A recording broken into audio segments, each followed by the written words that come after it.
Hello, my friends, and welcome back. Thank you very much for being with me again today.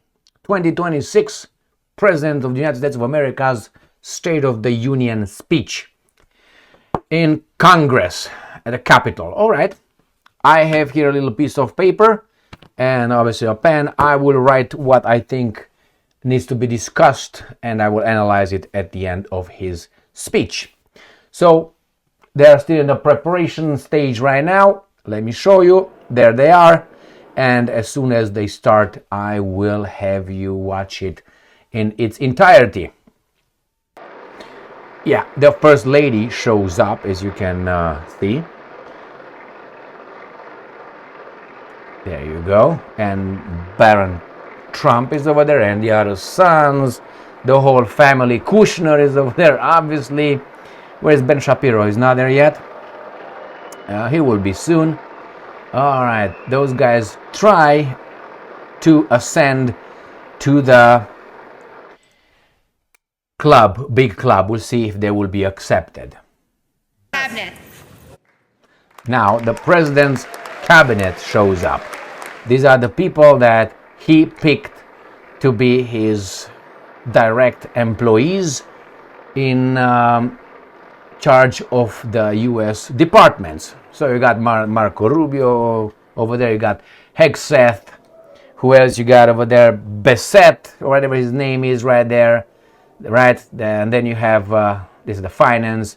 This is, where is the Epstein guy? Right there, where he is, right there, Mr. Lutnick over there. This is another baboon right here. We have Bondi, who is, I think, not working for the United States of America. She works for someone else. I thought it was Biden over there. All right. Let's see who else over there. All these guys, man. Good for them. Good for them.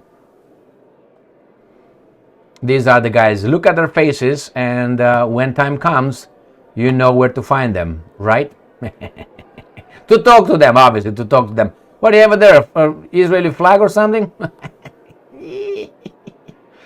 All right, here is Bondi. Oh, my God. I like Bondi at the beginning, I gotta tell you that. But that was it. By the way, for this one, I'm gonna need some of my sweet red wine, some Concord, Jewish wine that I make. Cheers, Norok. They didn't start yet. They're still with the cabinet right over there. Oh, even that baboon over there, Feinstein, whatever his name is, Lieberman, whatever he's over there, he's in a costume, in a suit, isn't he? The guy from what? From Ohio or something? In God we trust. And which one? All right. Oh, there's the. Who this? Who this? They resurrected. Okay. Two baboons right there. The Speaker of the House and the Vice President. Where's Pelosi? To clap like a ballerina. Is she there? Oops, who do we have over there? Oh, they moved away. No, that was anti-Semitic, I tell you that. You can guess who that was. I will bring it back when they bring him back. He was with a yarmulke. There he is. Oh my God, I lost him again. And there he is. Robert F. Kennedy Jr. He's the man himself. Hey mofos, it is past 9 o'clock. American punctuality. I learned when I was a kid that the first sign of respecting yourself is to be on time. Not in time, on time. Not only respecting the audience, but respecting yourself. Well, I guess we are laid back. You know, now we're laid back. That's how it's called, laid back. Very interesting video here. Let me show you. On the lower right. Right there. See that guy? That guy is not wanted. That guy is the one that opposes and wants all the Epstein files and all that. This is not a good guy. Trump is going to take care of him. I like the guy in this matter. Okay, just so you know. I can't remember his name, by the way. I thought it was Sammy Davis Jr. right there. For a second. Oh, this is the guy right there. Ted Cruz, you see his face? The guy who works not for the US, I would say. Right there, we know whose allegiance is. Lays right there. Ted Cruz. This is the creme de la creme, my friends. Remember, these are the best we can have.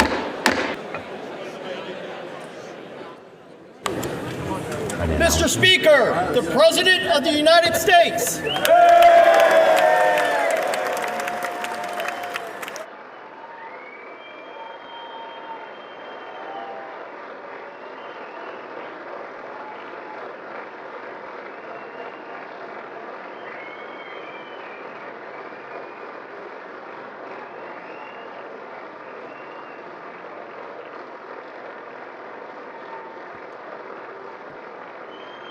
Look at the guy in the left, upper left corner.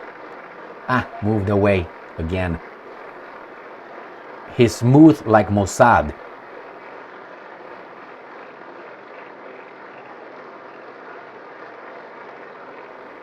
The US clowns.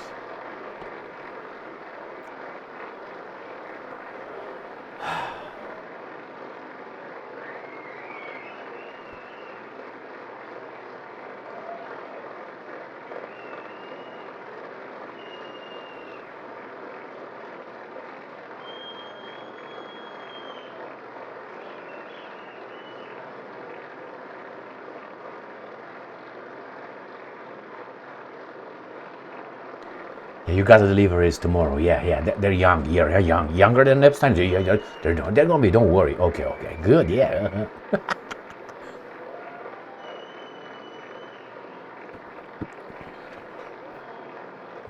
Look at that one. This is like a kabuki show, my friends. They put their masks on. Scalia, Balia is over there too. Look, what the hell is that? Oh, look at that. That's important. That's the Jews like there. That's the Jews right there. Hey, Sammy Davis. Guard that door.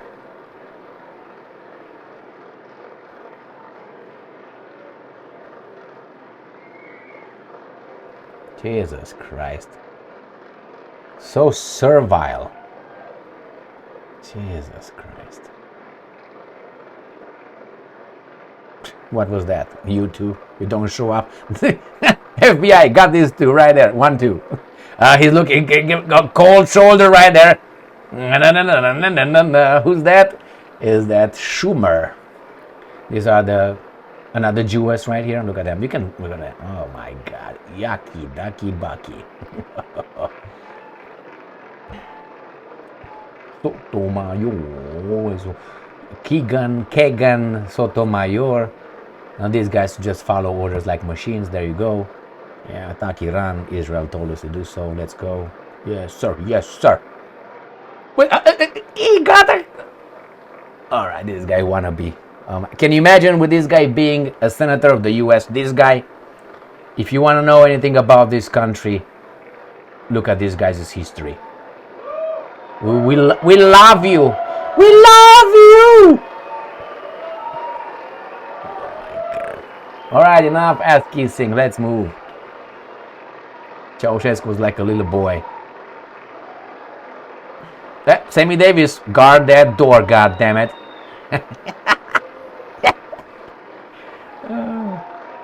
Oh, was that Kirk? Did you see that over there? Oh, that's the guy with the yarmulke. I will show. I think it was Erica Kirk over there. If it was Erica Kirk, now the kabuki show is in full. All right, enough. Let's move. Read what they wrote for you and get the fuck out.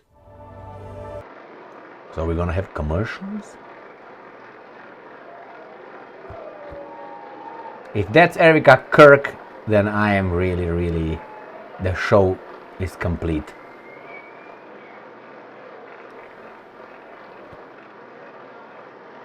Okay, man, how much you gonna upload? Jesus Christ.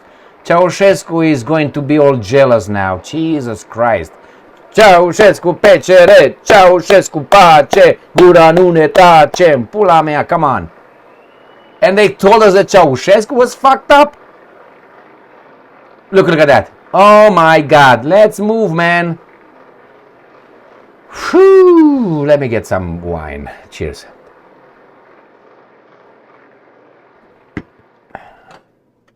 Members of Congress, I have the high privilege and distinct honor of presenting to you the President of the United States.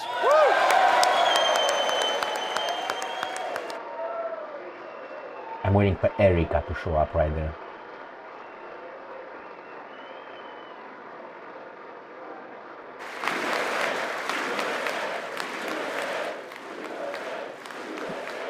Israel, Israel, Israel, Israel. Israel, Israel. Well, thank you very much, everybody. It's really an honor. Speaker Johnson, Vice President Vance, First Lady of the United States. Erica right there. There she fucking is she? Maybe not. I hope not. Oh my God, I hope not. Yeah, there she is. Maybe. Yeah, there she is. There she is. Second Lady of the United States. Who the that was. Oh, the Indian lady. Indian lady, parking lady. Ta-da-dee-dum, green-eyed lady. Isn't that what it is? Lusty lady? Members of Congress and my fellow Americans. Yeah, okay. Our nation is back. Bigger, better, richer, and stronger than ever before. Wow. Man, I watched Ceausescu's speeches, man. I tell you. They didn't applaud like these guys. Applaudici, we call them. Less than 5 months from now, our country will celebrate an epic milestone in American history, the 250th anniversary of our White House UFC. American independence. This July 4th, we will mark 2.5 centuries of liberty and triumph, progress and freedom in the most incredible and exceptional nation ever to exist on the face of the earth. And you've seen nothing yet. We're going to do better and better and better. This is the golden age of America. I would stand up and you will see my things.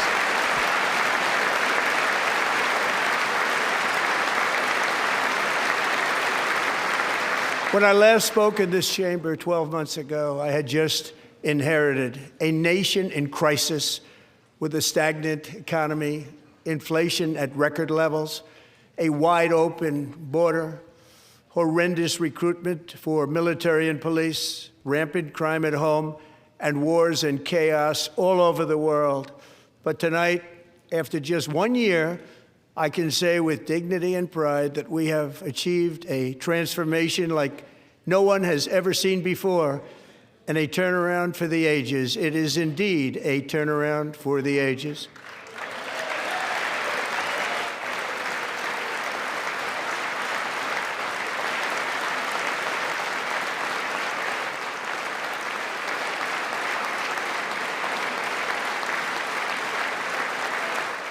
Are they leaving?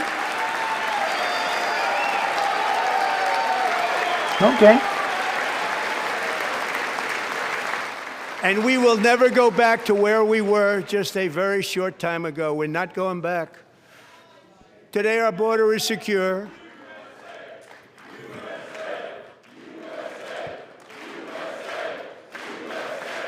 Israel, Israel. Thank you. Today, our border is secure. Our spirit is restored. Inflation is plummeting. Incomes are rising fast. The roaring economy is roaring like never before. And our enemies are scared. Our military and police are stacked. And America is respected again, perhaps like never before. Everybody, let's go.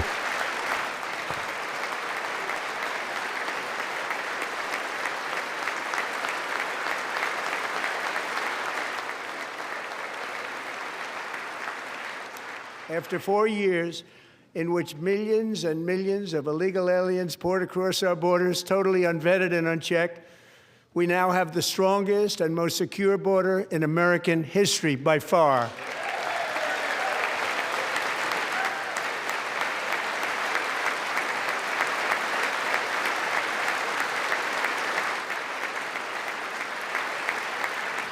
These In guys the seem past not 9 happy. months, 0 illegal aliens have been admitted to the United States.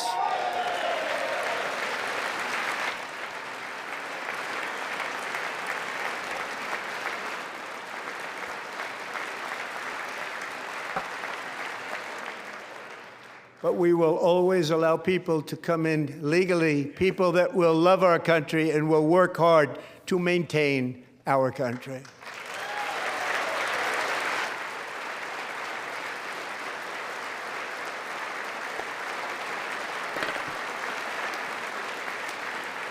The flow of deadly fentanyl across our border is down by a record 56% in 1 year.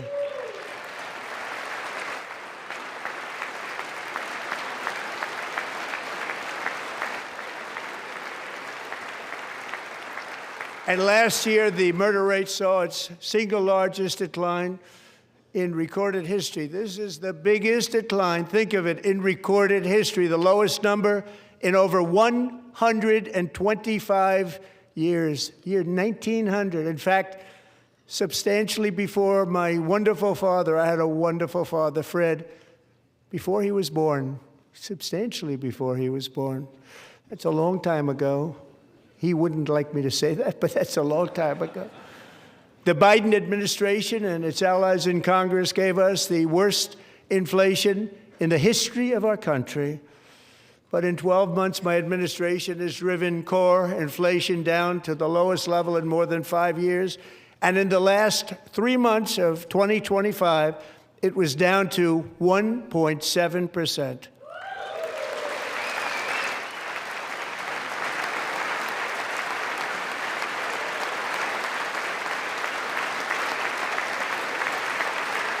I used to like that guy over there, Cotton. Gasoline, Not no which reached a peak of over $6 a gallon in some states under my predecessor, it was quite honestly a disaster, is now below $2.30 a gallon in most states, and in some places, $1.99 a gallon. And when I visited the great state of Iowa just a few weeks ago, I even saw $1.85 a gallon for gasoline. The same Ceausescu, when he used to go places, they would do the same thing. They would fill the stores and everything would look perfect for you. Mortgage rates are the lowest in 4 years and falling fast, and the annual cost of a typical new mortgage is down almost $5,000 just since I took office. 1 year. How about the taxes, mofo? Property taxes. Abolish them.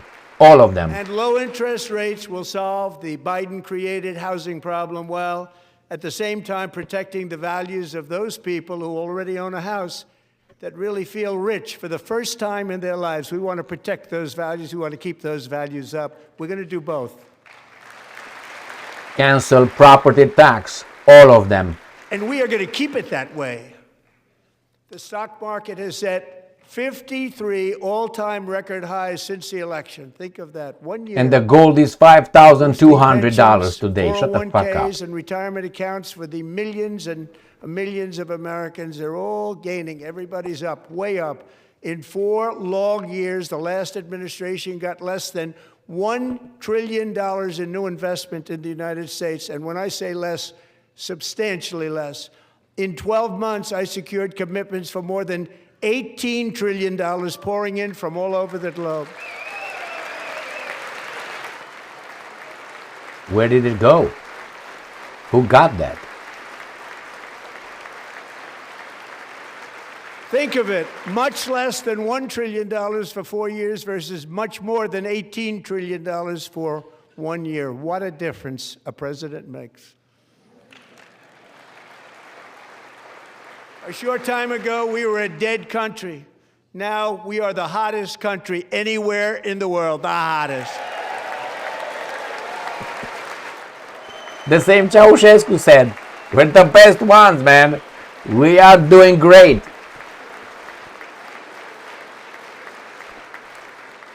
As thousands of new businesses are forming in factories, plants, and laboratories are being built, we have added 70,000 new construction jobs in just a very short period of time. It's getting bigger and bigger and stronger. Nobody can believe what they're watching. American oil production is up by more than 600,000 barrels a day, and we just received from our new friend and partner, Venezuela, more than 80 million barrels of oil. Plundering, good.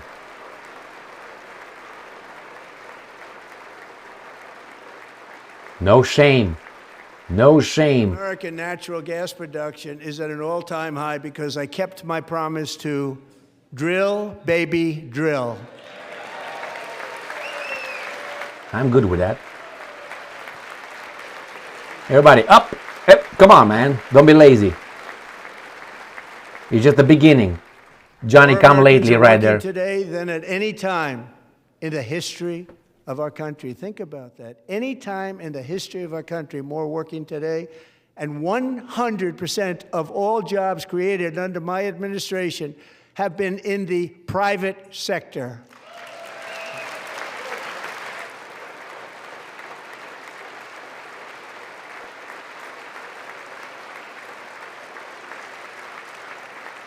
We ended DEI in America.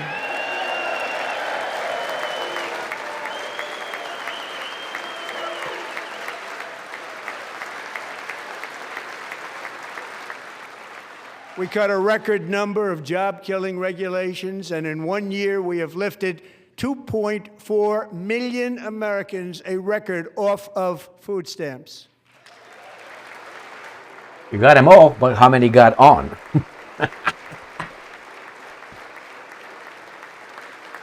And for all of these reasons, I say tonight, members of Congress, the state of our union is strong.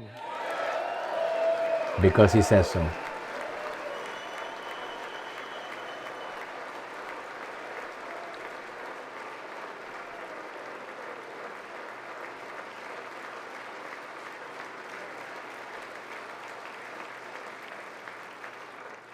Our country is winning again. In fact, we're winning so much that we really don't know what to do about it.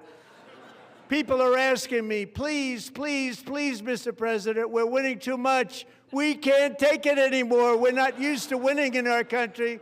Until you came along, we're just always losing, but now we're winning too much. And I say, no, no, no, you're going to win again. You're going to win big. You're going to win bigger than ever. And to prove that point, here with us tonight is a group of winners who just made the entire nation proud. The men's gold medal Olympic hockey team. Come on in. So that proves it? Oh.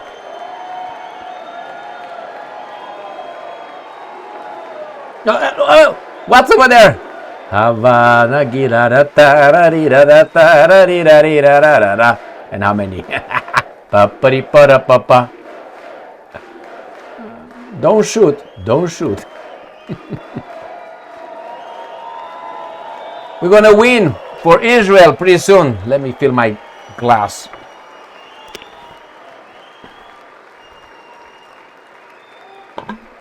Cheers. I'm not gonna drink out of it, of course.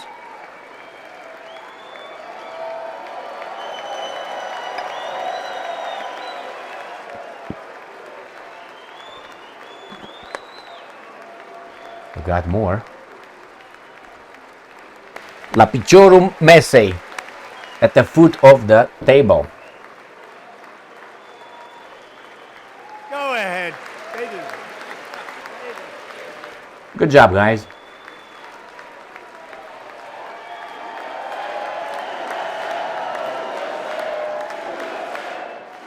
I used to like this guy right here. Not no more, kind of.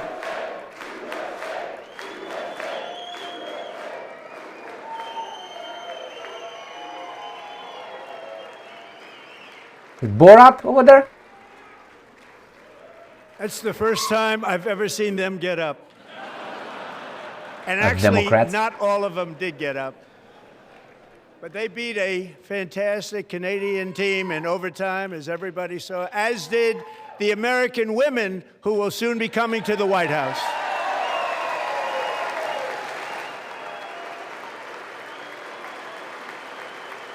I thought they say they declined. I read the news.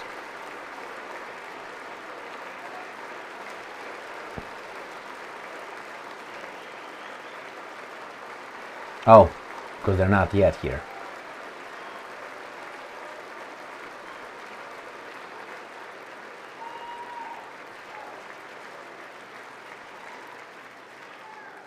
They were in the Oval Office before, and I just want to say a second very big congratulations to Team USA. But I have to say that, and I told them this, and we took a vote of the team. I said, anybody votes no, I'm not doing it. So they stood there, and they weren't about to say no, because I've never seen a goaltender play as well as goalie Connor Hellebuck.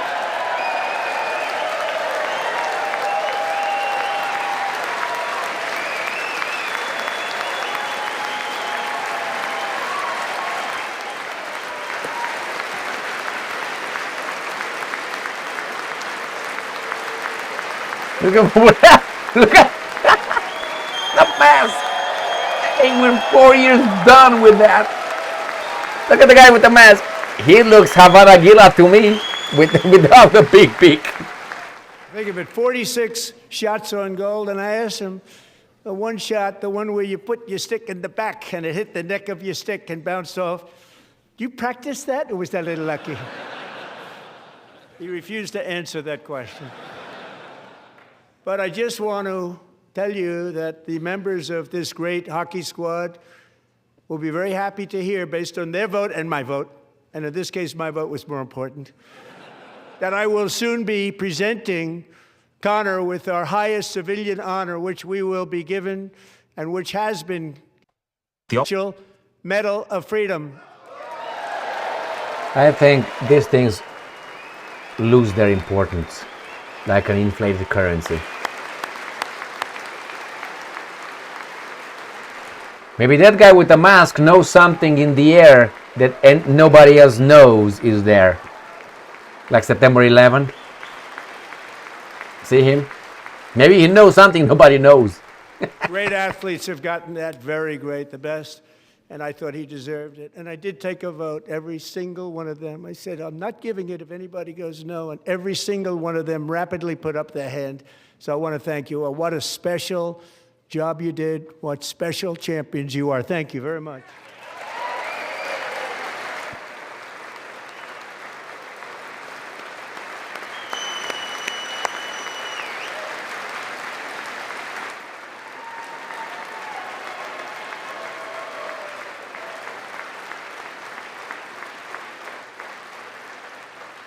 I'm also pleased to say that the next time the Olympic torch is lit, it will be here in America for the 2028 Olympics, and it's the summer version right in Los Angeles. We're going to do a good job in Los Angeles. Do you have the money?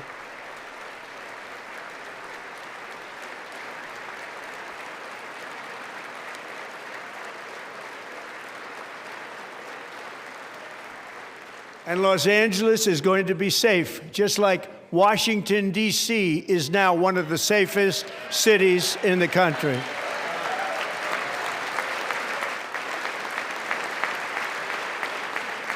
And this year, and I must say I got them both.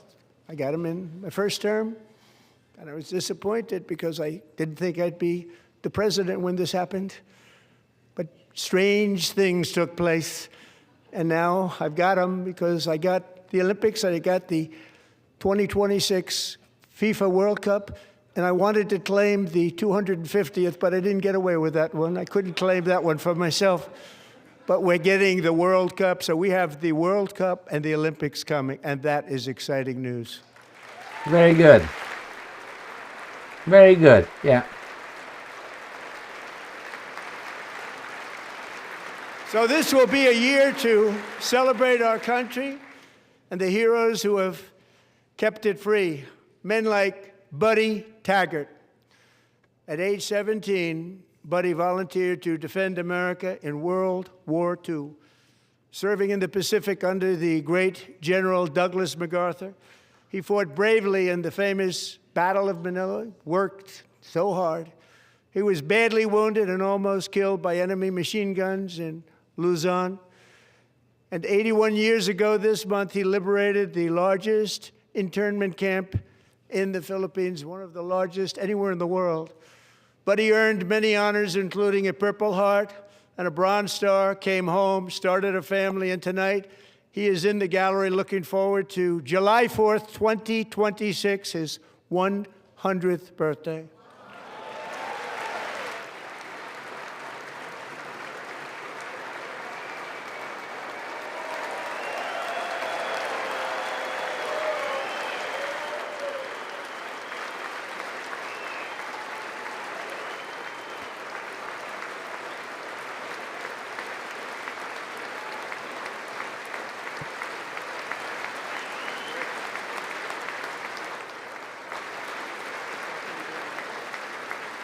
Did you catch that?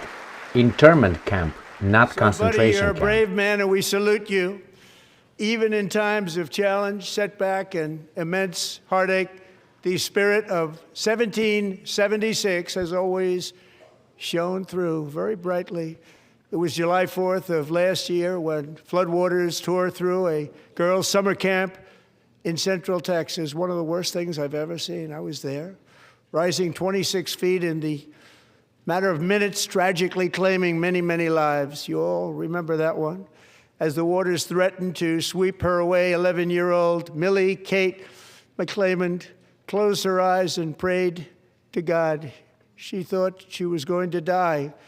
Those prayers were answered when Coast Guard rescue swimmer Scott Ruskin descended from a helicopter above. Nobody knew where he came from. It was Scott's first ever rescue mission, a young guy, but very brave, very, very top, always top in his class. And he lifted not just Millie Kate, but 164 others to safety.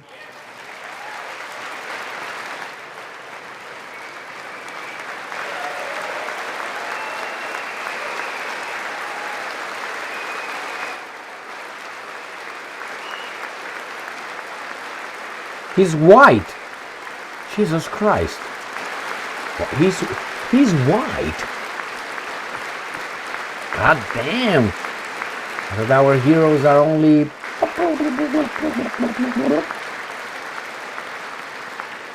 People watched Scott from a distance, and they couldn't believe what they were seeing. The winds were blowing, the rain was pouring, everything was going, and that rapid water, nobody's ever seen anything like it. They said, wow, that's something.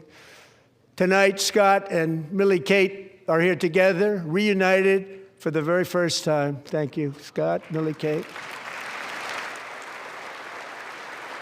Trump looks like God. Nobody moves.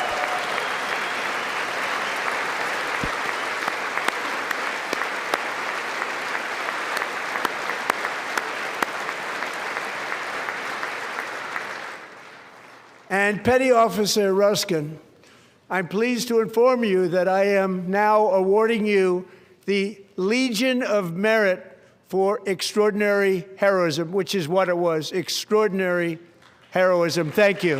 Yes. Yes. That's an example. And I'd like to have the military aide to please come down and take care of the service. Military aide, thank you very much.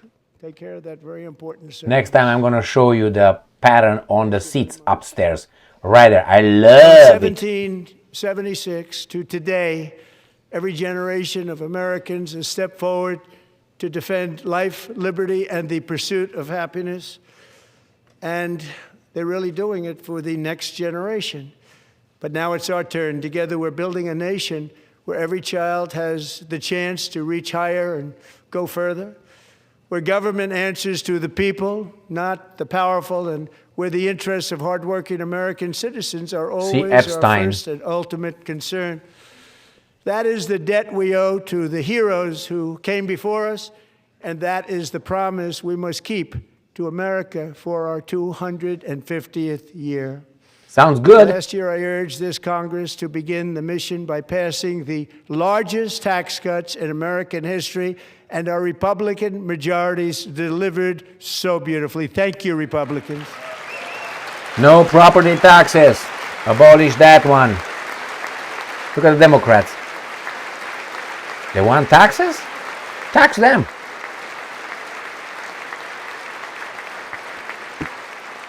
All Democrats, every single one of them, voted against these really important and very necessary massive tax cuts. Good to know. Not that it matters. They're all the same. They wanted large-scale tax increases to hurt the people instead. But we held strong, and with the great, big, beautiful bill, we gave you no tax on tips, no tax on overtime, and no tax on Social Security for our great seniors.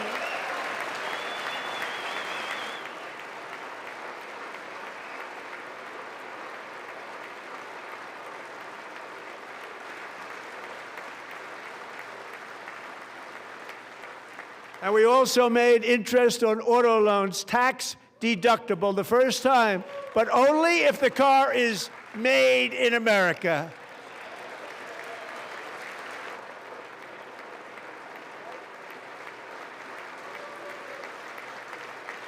Even if it's Toyota? Recently in Pennsylvania, I met Megan Hemhauser, a devoted mom who's homeschools her children, beautiful, 2 children, during the day while waiting tables at night as her husband works overtime operating very heavy equipment. Megan is here this evening, and she's happy to tell you that she is so much richer because with no tax on tips, no tax on overtime, and our expanded child tax credit done again by Republicans, Megan and her husband will take home more than $5,000 extra just for the year, cutting her tax bill in more than half.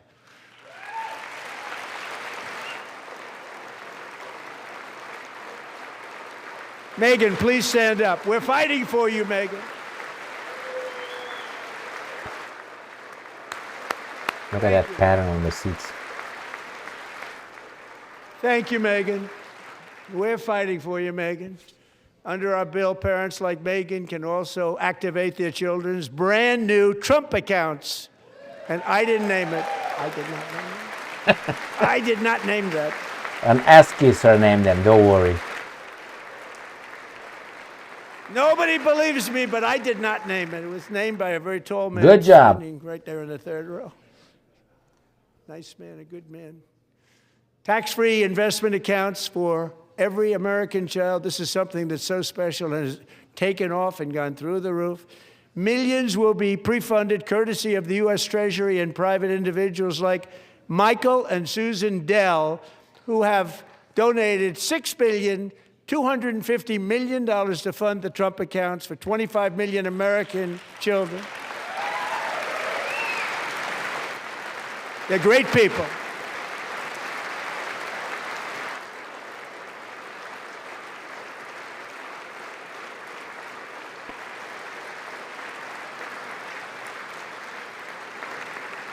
You know, I asked Michael Dell, how do you make all that money? He said, well, I just sat on my dorm in school, and I made computers, and I'd sell them to people. And I just kept selling and selling and selling, and pretty amazing story. That's called the American dream. He sold a lot of computers, a lot of those laptops, so I congratulate him on that, but I really thank him and Susan, as well as others like Brad Gerstner, a very tremendous guy. He was behind it right from the beginning. Brad Gerstner. Thank you, Brad. I saw Vitkop too, right there, behind that baboon.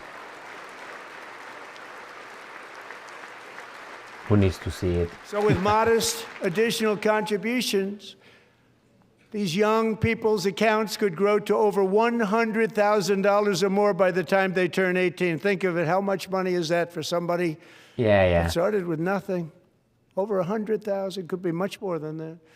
To make this investment in our children's future, go to trumpaccounts.gov, trumpaccounts.gov. And a lot of people are doing it. It's setting every record in the book. It's popular. They knew what it was going to take. I'm so proud of them. I'm so proud of the people that got it started. And now it's just taken off. One of the primary reasons for our country's stunning economic turnaround, the biggest in history, where the Dow Jones broke 50,000 4 years ahead of schedule, and the S&P hit 7,000, where it wasn't supposed to do it for many years, were tariffs. I used these tariffs, took in hundreds of billions of dollars to make great deals for our country, both economically and on a national security basis. Everything was working well. Countries that were ripping us off for decades are now paying us hundreds of billions of dollars. They were ripping us so badly, you all know that. Everybody knows it. Even the Democrats know it. They just don't want to say it. And yet these countries are now happy, and so are we. We made deals. The deals are all done. And they're happy. They're not making money like they used to, but we're making a lot of money. There was no inflation, tremendous growth. And the big story was how Donald Trump called the economy correctly, and 22 Nobel Prize winners in economics didn't. They got it totally wrong. They got it really wrong. And then just 4 days ago, an unfortunate ruling from the United States Supreme Court. It just came down. It came down. Very unfortunate ruling. But the good news is that almost all countries and corporations want to keep the deal that they already made, right, Scott? Knowing that the legal power that I, as president, have to make a new deal could be far worse for them, and therefore they will continue to work along the same successful path that we had negotiated before the Supreme Court's unfortunate involvement. So despite the disappointing ruling, these powerful, country-saving, it's saving our country, the kind of money we're taking in, peace-protecting. Many of the wars I settled was because of the threat of tariffs. I wouldn't have been able to settle them without. Will remain in place under fully approved and tested alternative legal statutes. And they have been tested for a long time. They're a little more complex, but they're actually probably better, leading to a solution that will be even stronger than before. Congressional action will not be necessary. It's already time-tested and approved. And as time goes by, I believe the tariffs paid for by foreign countries will, like in the past, substantially replace the modern-day system of income tax, taking a great financial burden off the people that I love.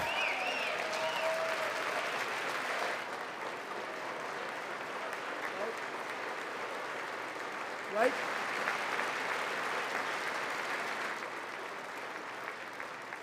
Moving forward, factories, jobs, investment, and trillions of dollars will continue pouring into the United States of America because we finally have a president who puts America first. Put America first. What about Israel, man? Be careful what you say. Be careful what you say, man. Have you seen the guy over there on top of you with a little curly pubic hair around his ears? For decades before I came along, we had the exact opposite.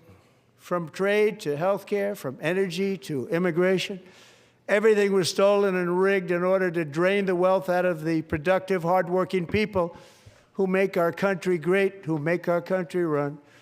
Under Biden and his corrupt partners in Congress and beyond, it reached a breaking point with the Green New scam, open borders for everyone. They poured in by the millions and millions from prisons, from mental institutions. They were murderers, 11,888 murders. They came into our country. You allowed that to happen. And record-setting inflation that cost the typical family $34,000 in just a speck of time. Now the same people in this chamber who voted for those disasters suddenly used the word affordability, a word. They just used it. Somebody gave it to them, knowing full well that they caused and created the increased prices that all of our citizens had to endure. You caused that problem. You caused that problem.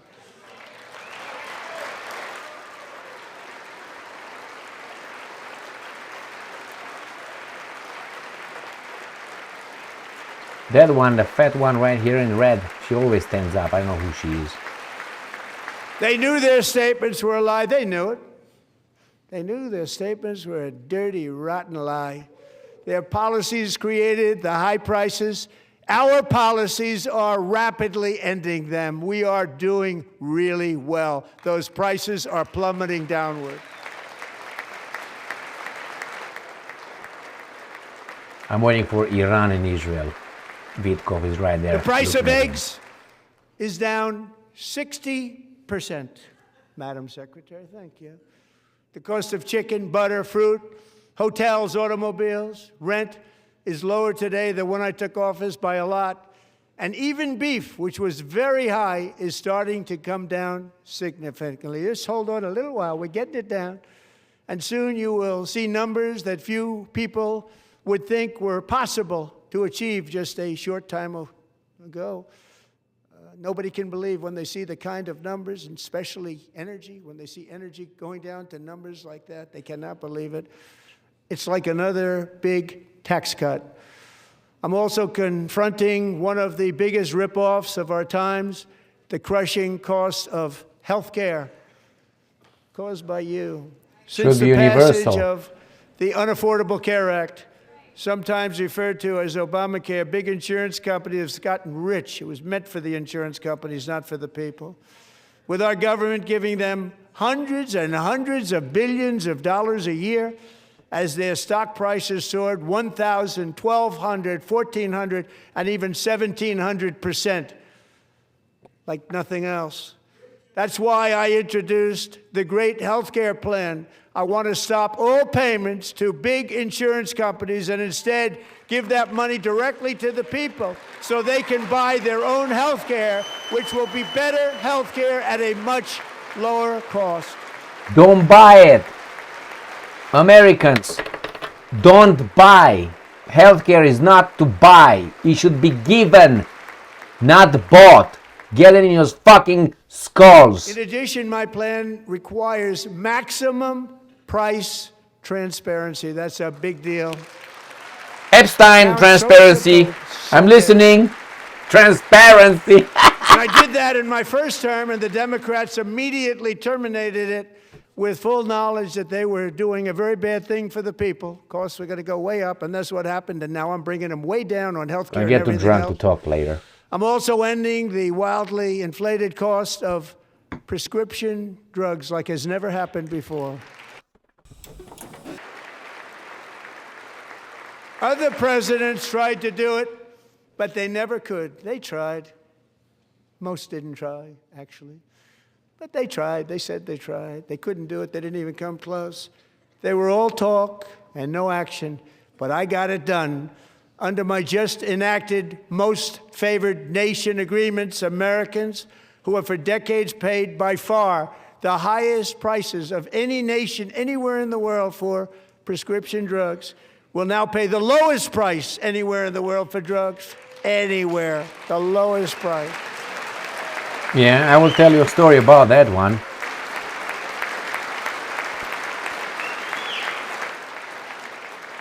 So in my first year of the second term, should be my third term, but strange things happen. I took prescription drugs, a very big part of healthcare, from the highest price in the entire world to the lowest. That's a big achievement. The result is price differences of 300, 400, 500, 600% and more, all available right now at a new website called TrumpRx.gov. And I didn't name that one either, by the way.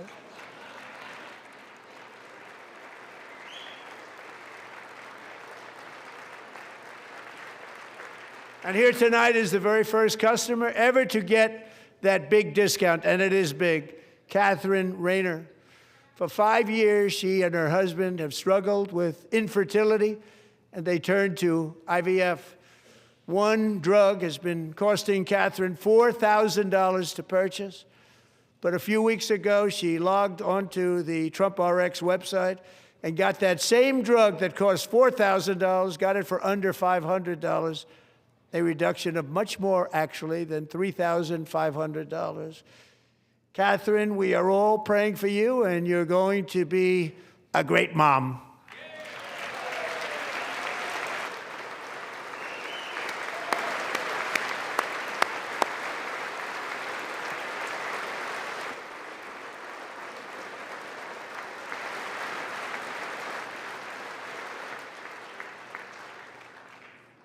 So now I'm calling on Congress to codify my most favored nation program into law. Now, the one thing, I'm not sure it matters because it's going to be very hard for somebody that comes along after me to say, let's raise drug prices by 700 or 800%. But John and Mike, if you don't mind, codify it anyway. They may do it. Codify it anyway. Thank you. Many Americans are also concerned that energy demand from AI data centers could unfairly drive up their electric utility bills. Tonight, I'm pleased to announce that I have negotiated the new Ratepayer Protection Pledge. You know what that is? We're telling the major tech companies that they have the obligation to provide for their own power needs. They can build their own power plants as part of their factory so that no one's prices will go up. And in many cases, prices of electricity will go down for the community and very substantially down. This is a unique strategy never used in this country before. We have an old grid. It could never handle the kind of numbers, the amount of electricity that's needed. So I'm telling them they can build their own plant. They're going to produce their own electricity. It will ensure the company's ability to get electricity while at the same time lowering prices of electricity for you, and could be very substantial for all of you cities and towns. You're going to see some good things happen over the next number of years. Another pillar of the American dream that has been under attack is home ownership. With us tonight is Rachel Wiggins, a mom of two from Houston.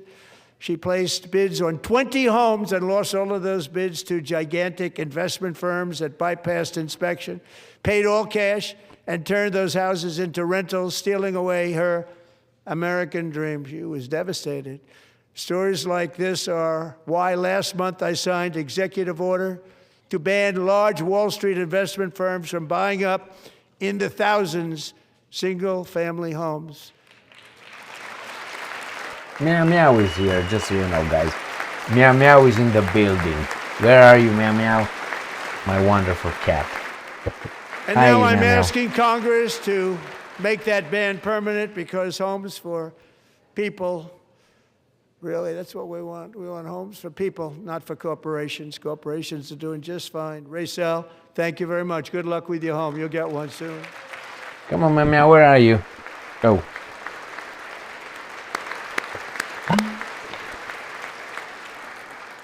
We're also working to make it easier for Americans to save for retirement. And under this administration, we will always protect Social Security and Medicare. They are not protecting it for our seniors. We will always protect Social Security, Medicare, Medicaid. Those are garbage. Garbage.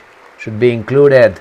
Since I took office, the typical 401k balance is up by at least $30,000. That's a lot of money. We have millions and millions of people, because the stock market has done so well, setting all those records. Your 401ks are way up. Yet half of all of working Americans still do not have access to a retirement plan with matching contributions from an employer. To remedy this gross disparity, I'm announcing that next year my administration will give these often forgotten American workers, great people, the people that built our country, access to the same type of retirement plan offered to every federal worker. We will match your contribution with up to $1,000 each year. As we ensure that all Americans can profit from a rising stock market, let's also ensure that members of Congress cannot corruptly profit from using insider information. Opa, you know who that is? You know who that is? The 1,000 years old from California. What's her name? The former Speaker of the House. Yep.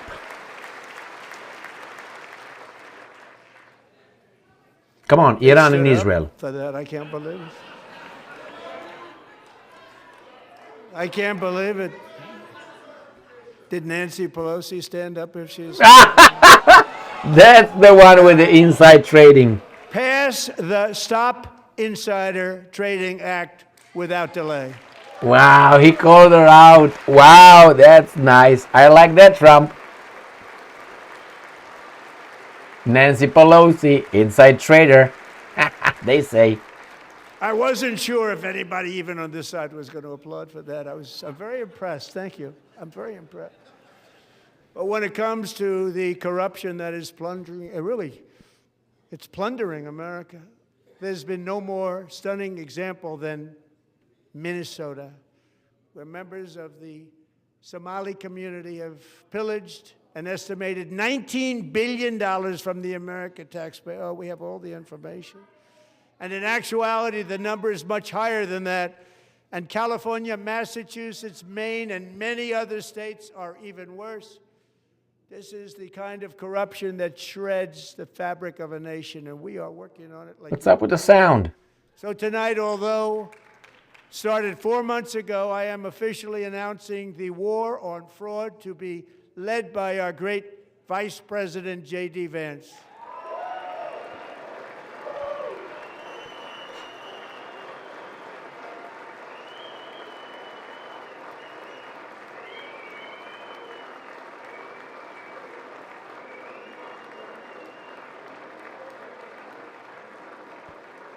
I'm all eyes on her.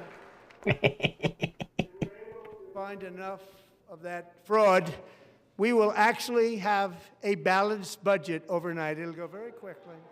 That's the kind of money you're talking about. We'll balance our budget. The Somali pirates who ransacked Minnesota remind us that there are large parts of the world where corruption and lawlessness are the norm, not the exception. Importing these cultures through unrestricted immigration and open borders brings us problems right here to the USA. And it is the American people who pay the price in higher medical bills, car insurance rates, rent, taxes, and perhaps most importantly, crime. We will take care of this problem. We're going to take care of this problem. We are not playing games. Sound engineer must be fired. He's going to fire him. He was sabotaged.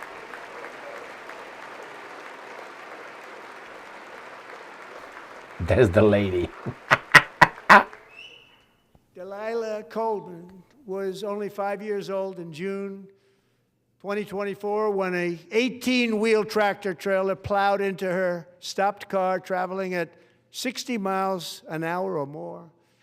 The driver was an illegal alien let in by Joe Biden and given a commercial driver's license by open borders politicians in California.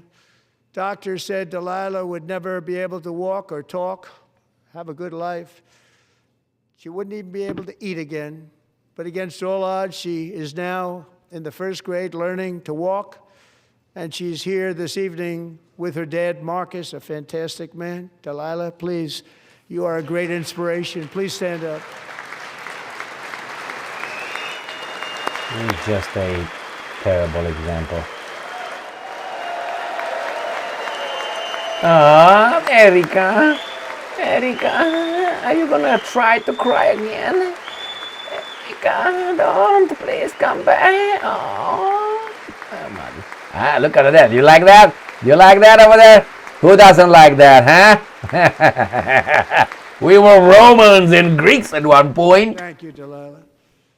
Many, if not most, illegal aliens do not speak English and cannot read even the most basic road signs as to direction, speed, danger, or location. That's why tonight I'm calling on Congress to pass what we will call the Delilah Law, barring any state from granting commercial driver's licenses to illegal aliens. Delilah, Tom Jones is Delilah. My Delilah.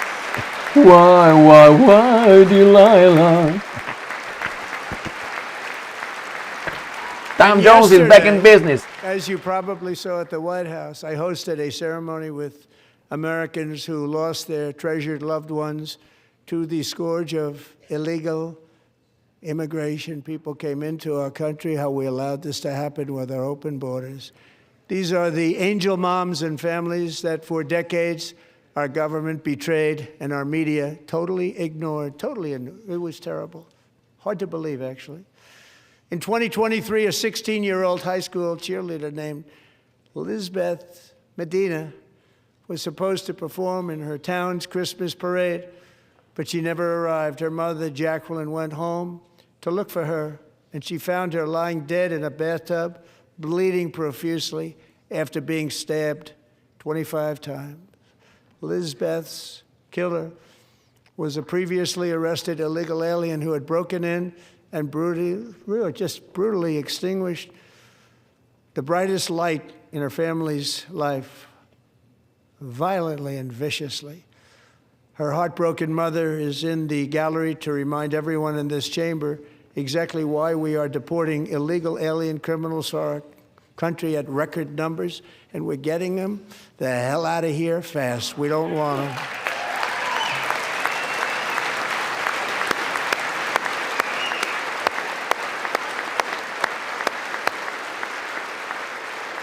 All of the people.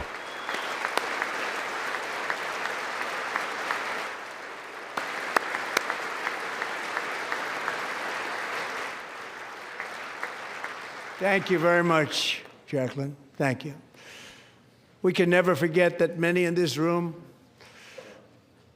not only allowed the border invasion to happen before I got involved, but indeed they would do it all over again if they ever had the chance. If they ever got elected, they would open up those borders to some of the worst criminals anywhere in the world. The only thing standing between Americans and a wide open border right now is President Donald J. Trump and our great Republican patriots in Congress. Thank you. Thank you.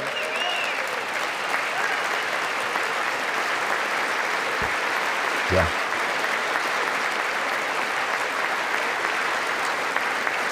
As we speak, Democrats in this chamber have cut off all funding for the Department of Homeland Security. It's all cut off. It's all cut off. They have instituted another Democrat shutdown, the first one costing us 2 points on GDP. 2 points we lost on GDP, which probably made them quite happy, actually. Now they have closed the agency responsible for protecting Americans from terrorists and murderers. Tonight I'm demanding the full and immediate restoration of all funding for the border security, homeland security of the United States, and also for helping people clean up their snow. We have no money because of the Democrats, and it would be nice, we'd love to give you a hand at cleaning it up, but you gave no money. Nobody's getting paid. It's a shame. So you have to think about it. We have, in case you didn't know, a pretty large snowstorm out there. One of the great things about the State of the Union is how it gives Americans the chance to see clearly what their representatives really believe. So tonight I'm inviting every legislator to join with my administration in reaffirming a fundamental principle. If you agree with this statement, then stand up and show your support. The first duty of the American government is to protect American citizens, not illegal aliens.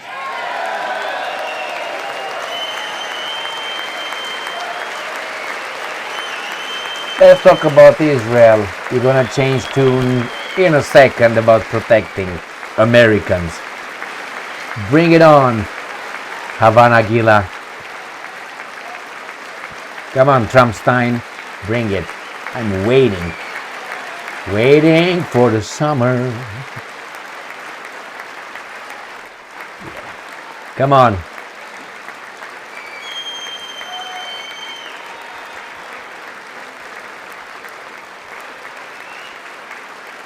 Well, they're not your dogs, just so you know, so you can just blackmail them into that. That's a cheap shot, but this is the level of politics in democracy, especially nowadays democracy.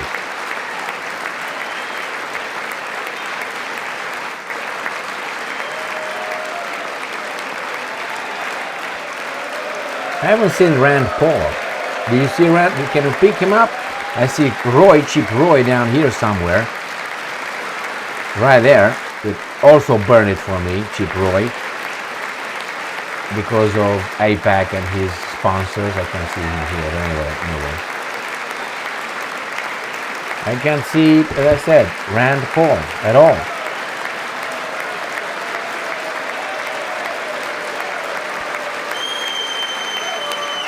Okay, let's go. Ceausescu PCR. Ceausescu PCR.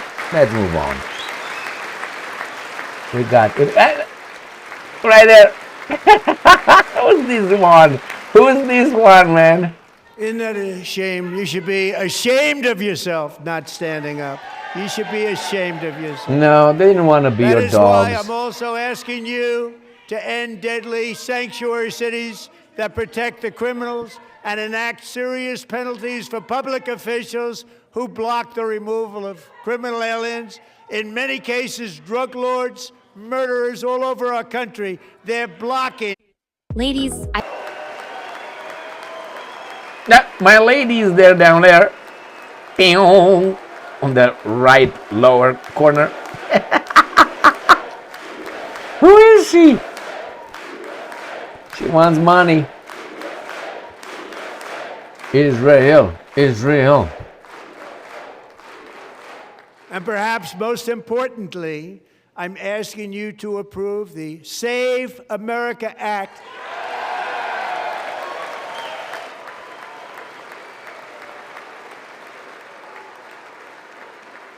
To stop illegal aliens and others who are unpermitted persons from voting in our sacred American elections. The cheating is rampant in our elections. It's rampant.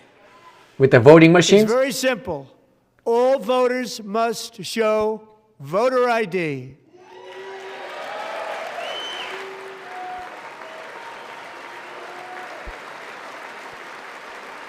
True. I agree. All voters must show proof of citizenship in order to vote. Yep.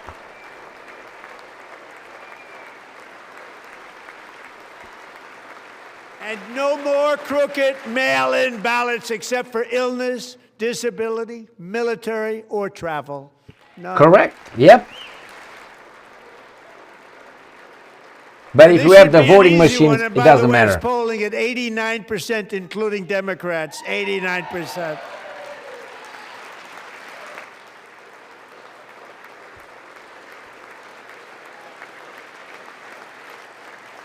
And even the new communist mayor of New York City, I think he's a nice guy, actually. Speak to him a lot. Bad policy, but nice guy. Just said they want people to shovel snow. They got hit hard. $30 an hour. But if you apply for that job, you need to show 2 original forms of ID and a Social Security card. Yet they don't want identification for the greatest privilege of them all, voting in America. No, it's no good. No good. Both Republicans and Democrats overwhelmingly agree on the policy that we just enunciated. And Congress should unite and enact this common sense, country-saving legislation right now, and it should be before anything else happens.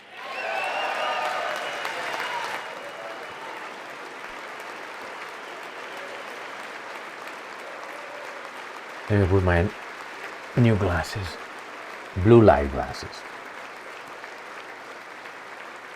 What do you think? Ooh, and blue Christmas. And the reason they don't want to do it, why would anybody not want voter ID? One reason, because they want to cheat. There's only one reason.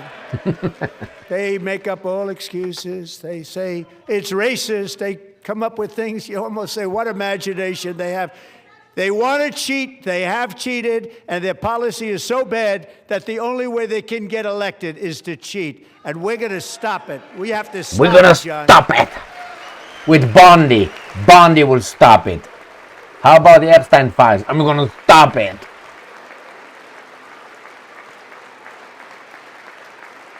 Remember, And here is one more opportunity to show common sense in government. In the gallery tonight are Sage Blair and her mother, Michelle. In 2021, Sage was 14 when school officials in Virginia sought to socially transition her to a new gender, treating her as a boy and hiding it from her parents. Hard to believe, isn't it?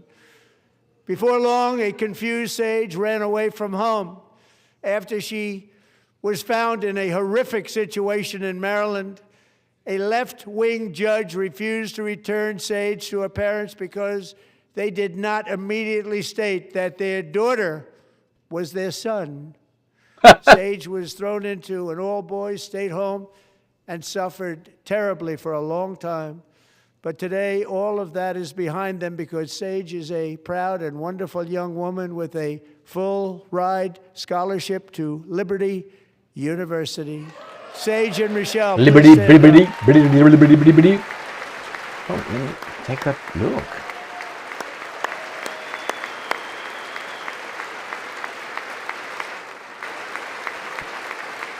Okay, good job. Erika!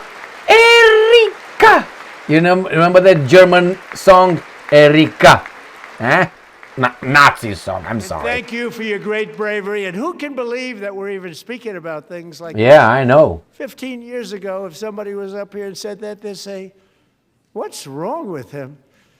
But now we have to say it because it's going on all over numerous states. Without even Only in the telling West. their parents. Only in the West. But surely we can all agree no state can be allowed to rip children from their parents' arms and transition them to a new gender against the parents' will. Who would believe that we're even talking about this? Correct. We must ban it, and we must ban it immediately. Like Nixon. Victory. Come on, man. That doesn't cost any money. Look, nobody stands up. These people are crazy. I'm telling you, they're crazy. These people are crazy. That white lady over there. Cheers, lady. Incredible. Boy, oh boy. We're lucky we have a country. With people like this, Democrats are destroying our country, but we've stopped it just in the nick of time, didn't we? Huh? These people are crazy.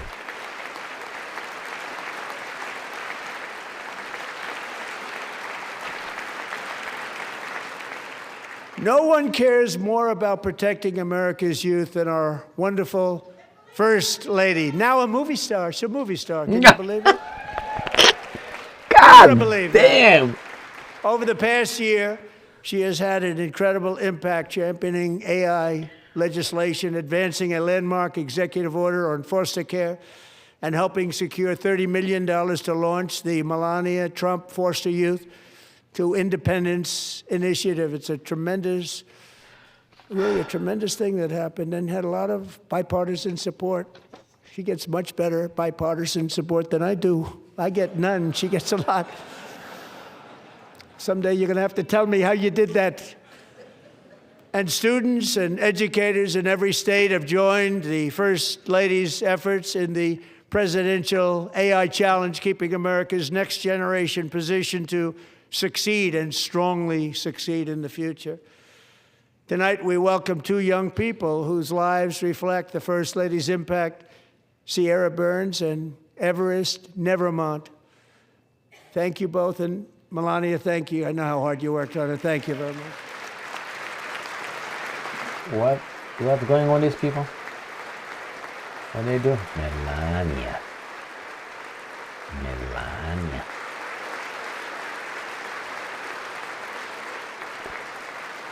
Go and listen to that Erika song. Erika. I don't see her. I'm very proud to say that during my time in office, both the first 4 years and in particular this last year, there has been a tremendous renewal in religion, faith, Christianity, and belief in God. Tremendous renewal.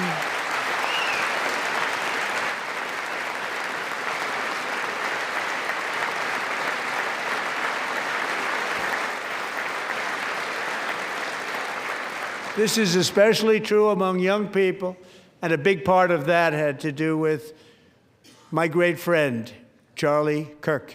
Oh, fuck, here we go. Oh, no, no, no, no, no. Oh, my God. So last year, Charlie was violently murdered by an assassin and martyred, really martyred for his beliefs. His wonderful wife, Erica, is with us tonight. Erica, please stand. Come on, man. Yeah, thank you. Yeah, I'm famous, finally. God damn it. When someone does his work, that's how I see it. Yes, thank you. Yeah. Oh. Yeah. She can't even fucking cry, man. Thank you, Erica. God Thank you a lot. damn it. In Charlie's memory, we must all come together to reaffirm that America is one nation under God, and we must totally reject political violence of any kind. Is attacking Maduro political violence or no? I would like to know. We love religion, and we love bringing it back, and it's coming back at levels that nobody actually thought possible. It's really a beautiful thing to see. Above all, unleashing America's promise requires keeping our communities safe.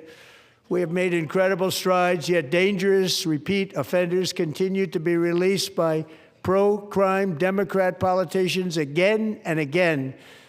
We are honored to be joined tonight by a woman who's been through hell, Anya Zuretska. In 2022, she and her beautiful daughter, so beautiful, what a beautiful young woman, Irina, fled war-torn Ukraine to live with relatives near Charlotte, North Carolina. And by the way, what's going on with Charlotte?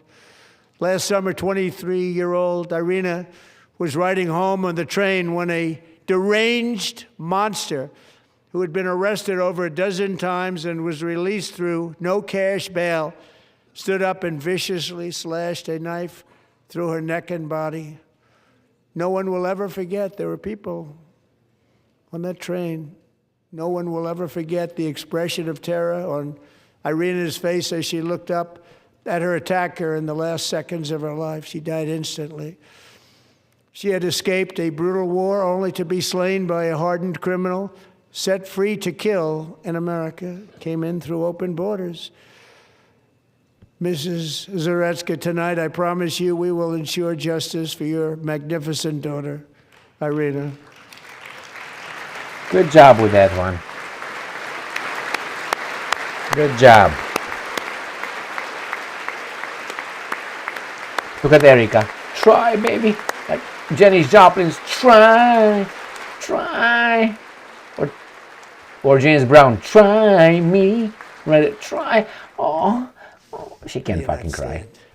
How do you She's not a stand? sociopath. I'm asking this Congress to pass tough legislation to ensure that violent and dangerous repeat offenders are put behind bars, and importantly, that they stay there.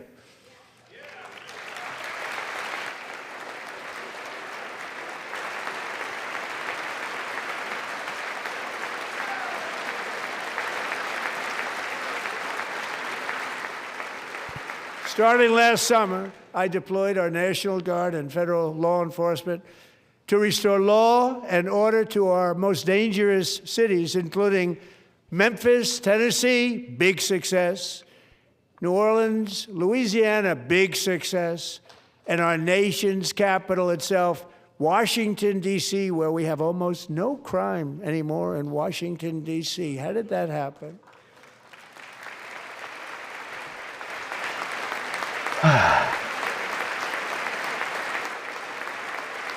Who's that? In fact, crime in Washington is now at the lowest level ever recorded, and murders in D.C. this January were down close to 100% from a year ago.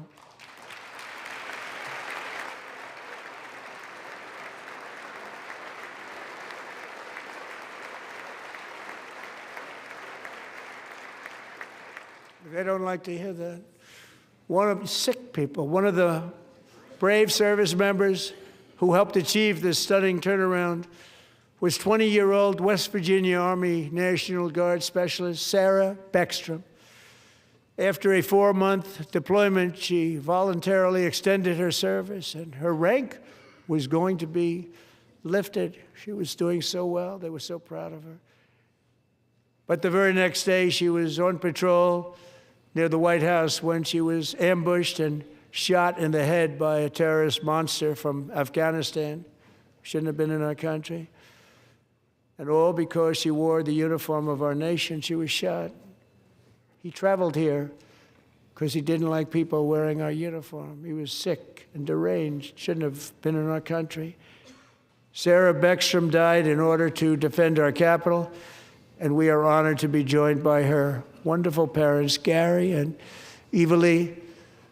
Your daughter was a true American patriot, and she will be greatly missed. She was a great person. I saw reports on her. They've never seen anything like it.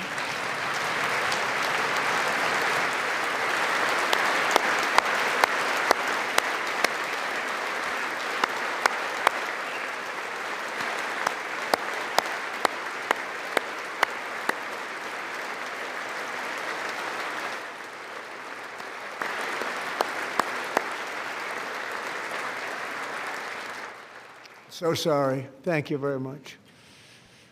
She's a great young lady. I saw reports that were like, perfect. She was perfect. Serving alongside Sarah that day was Staff Sergeant Andrew Wolf. The terrorist shot Andrew in the head, and no one thought he could possibly make it. The two of them, Sarah and Andrew, both shot violently in the head. Neither was expected to make it. They weren't even given a chance, except his wonderful mother, named Melody, who I spoke to the same night, and she was so positive. The doctors thought that Andrew was gone, but his mother said, no, Mr. President, Andrew will be fine. He's going to make it. I've never seen anything like it. I mean, he was given almost no chance. She said, I have no doubt, sir, he's going to be okay. This was a conversation that I had with her that night, with her son laying helplessly in bed, blood all over. Everybody is praying, she said, sir, he will be okay. The doctors didn't understand what she was saying, and after looking at the results of the damage done, neither did I. She was so strong and conclusive that even Andrew's great father felt she didn't really understand the gravity of the situation. But she turned out to be right. Right, Melody? She turned A miracle. out to be right. Good.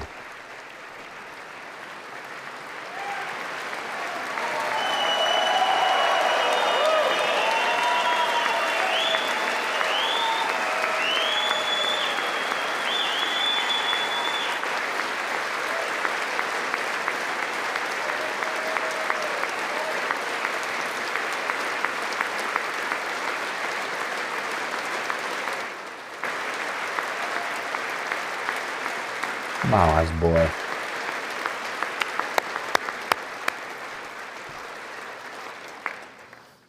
Amazing, actually. I said, where does this woman come from? She's the most positive person I've ever met. With God's help, Andrew has battled back from the edge of death, and we're talking about the edge of death, on his way to a miraculous recovery. He's got a little work to do, but he's doing great. Nice to see you. He's a good-looking guy. Nice to see you. Thanks, Andrew. Thank you very much.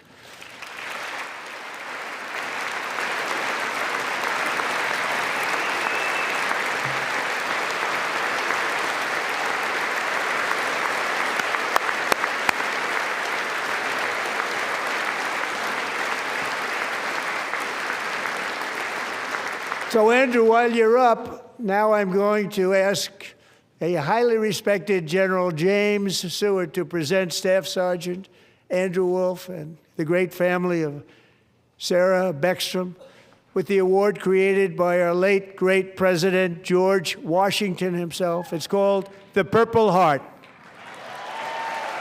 Why?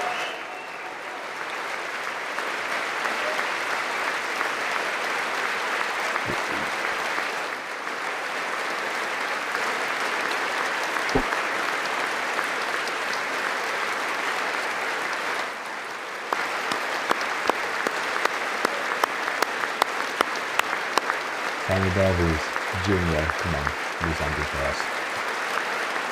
Sing us something, sing a song. Erica, you can't freaking cry.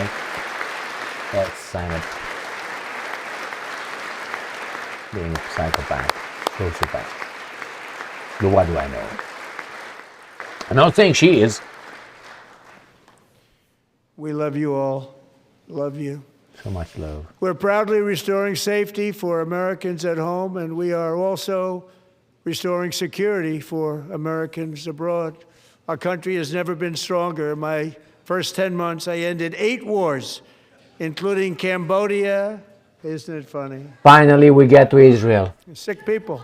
And Iran. Cambodia Let me get some and wine. Thailand. I need it. Pakistan to go through and this. India would have been a nuclear war. 35 million people, said the Prime Minister of Pakistan, would have died if it were not for my involvement. Kosovo and Serbia, Israel and Iran, Egypt and Ethiopia, Armenia and Azerbaijan, the Congo and Rwanda, and of course the war in Gaza, which proceeds at a very low level. It's just about there. And I want to thank Steve Witkoff and Jared Kushner for your help. Thank you, Steve. Thank you, Jared.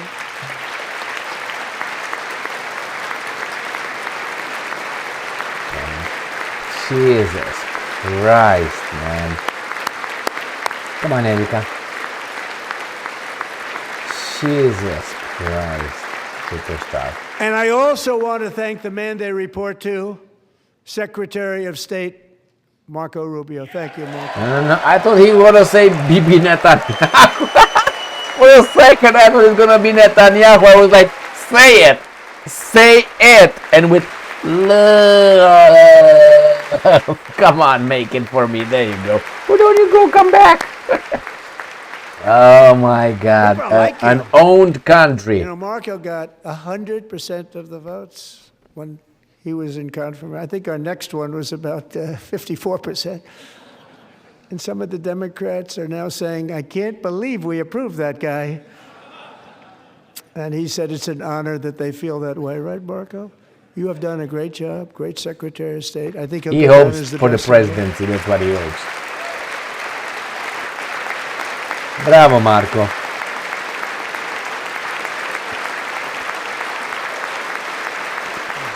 He knows. Under the ceasefire I negotiated, every single hostage, both living and dead, has been returned home. Can you believe that? Yes, God.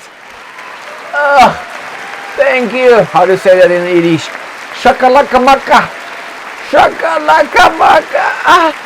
Shakalaka maka. Nobody thought it was possible.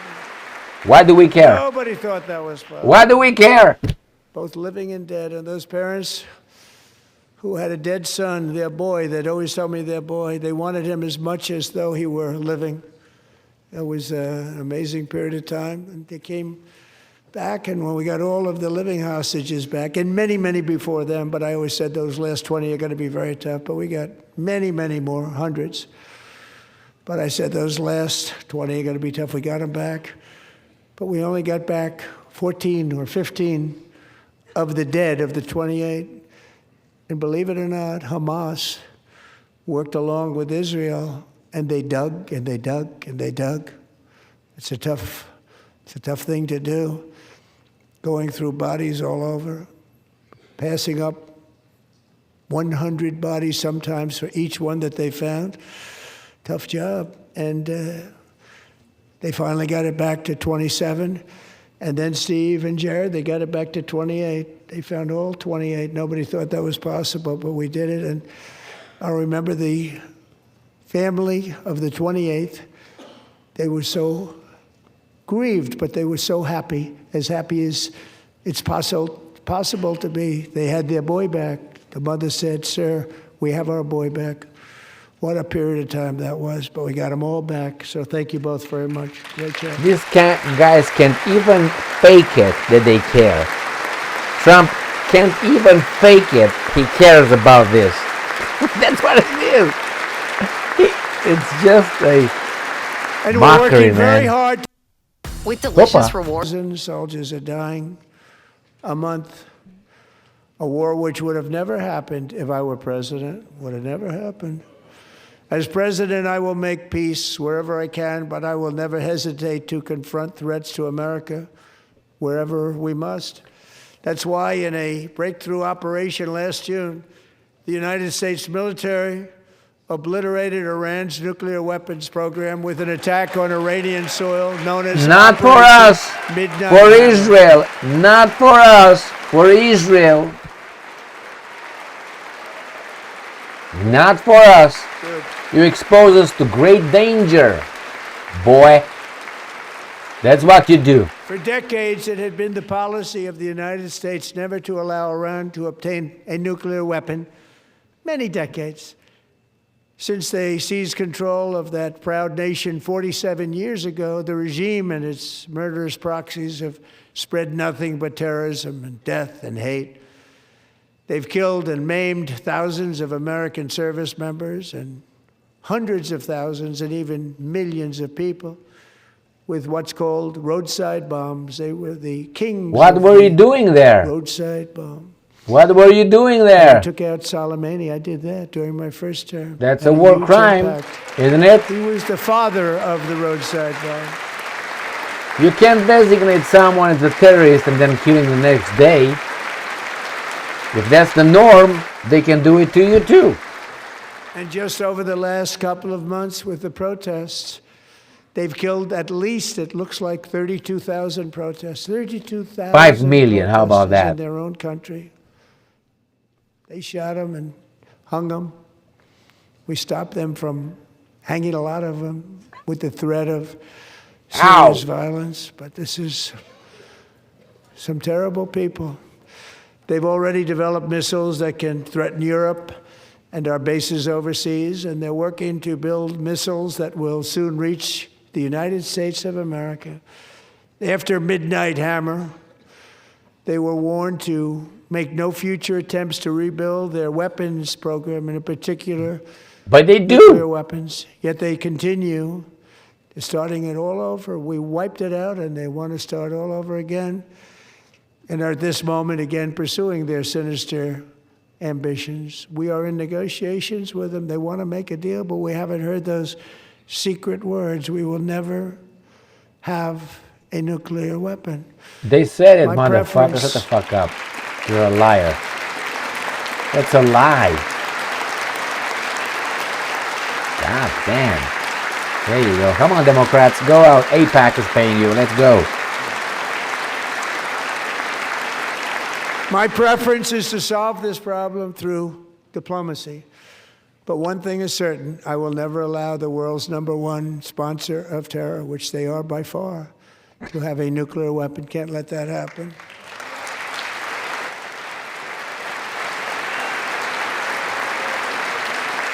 Come on, everybody. Let's twist again. Like we did last summer. Da-di-di-da. And no nation should ever doubt America's resolve. We have the most powerful military on earth. I rebuilt the military in my first term. We're going to continue to do so. Also, we just approved a $1 trillion budget. We have no choice. We have to be strong. Because hopefully Why? we will seldom have to use this great power that we built together. It's really called peace through strength, and it's been very, very effective. Thuggish, I would say, but hey, effective but thuggish. Imagine all the countries using the same strength to peace through strength. Where would So we thanks be? to Republicans in Congress, we're investing that record number of dollars, have no choice, in the United States Armed Forces. Also creating a lot of jobs, but we're not even doing it for that reason.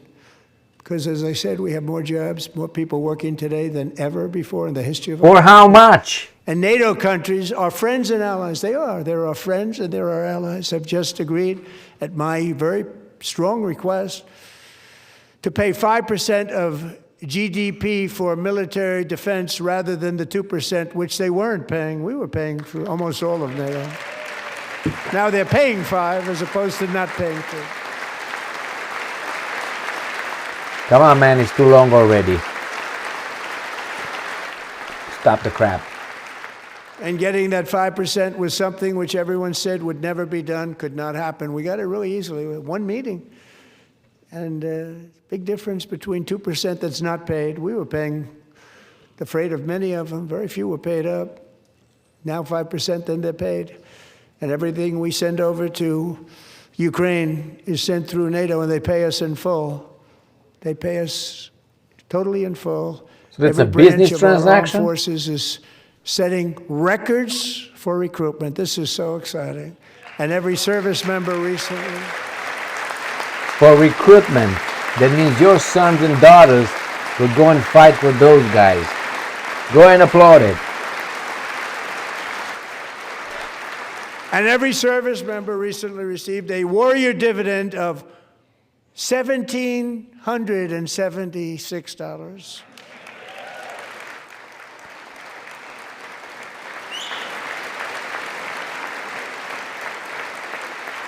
Yep. You know, they put it on my desk. We got the money from tariffs and other things, a lot of money we have. We have much more money than people understand. Have to rebuild that program a little bit, but it won't take long. But we got the money, and it was $1,775, and they wanted my approval.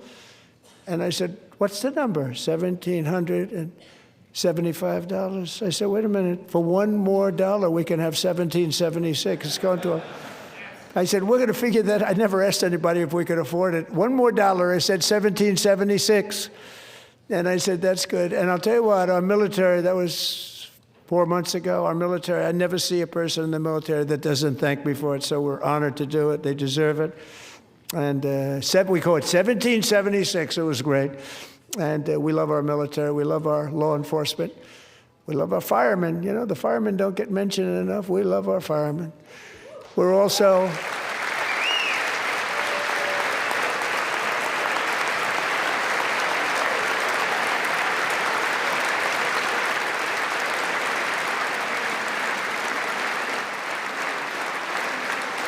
We're also restoring American security and dominance in the Western Hemisphere, acting to secure our national interests and defend our country from violence, drugs, terrorism, and foreign interference. For years, large swaths of territory in our region, including large parts of Mexico, really large parts of Mexico, have been controlled by murderous drug cartels. That's why I designated these cartels as foreign terrorist organizations, and I declared illicit fentanyl as a weapon of mass destruction. Do you know why? I will explain.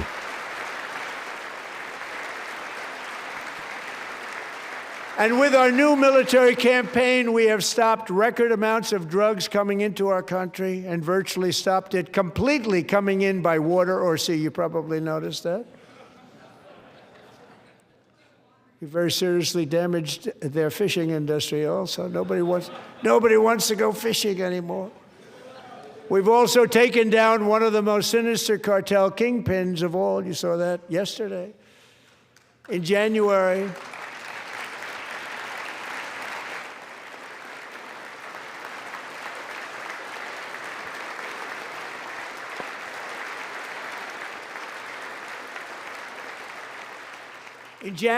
elite American warriors carried out one of the most complex, spectacular feats of military competence and power in world history. No one's seen anything That like was the foreign treason, leaders. I won't if you tell talk about who called me. Venezuela. They said, very impressive, very good. They Treason, couldn't believe, they all watched, they saw what happened. treason.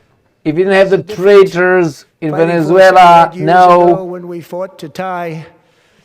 You know, it's a great fighting force. I'm so proud of it.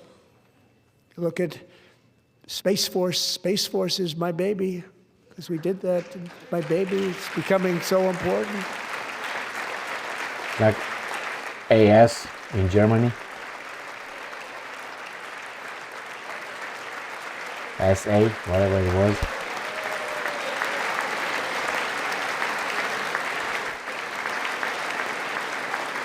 And America's armed forces overwhelmed all defenses and utterly defeated an enemy, good fighters, to end the reign of outlaw dictator Nicolas Maduro and bring him to face American justice.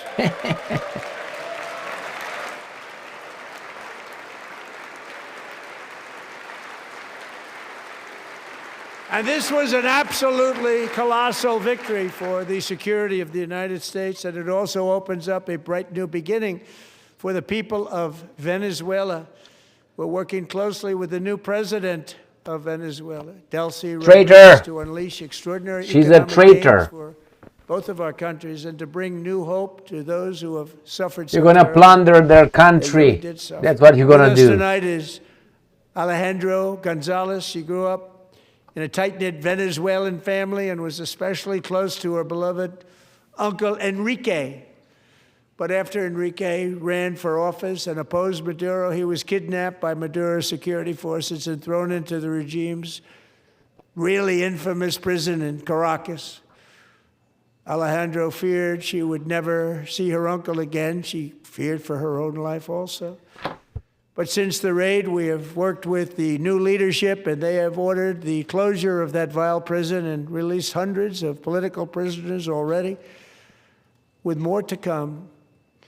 Alejandro, I'm pleased to inform you that not only has your uncle been released, but he is here tonight. We brought him over to celebrate his freedom with you in person. Enrique, please come down.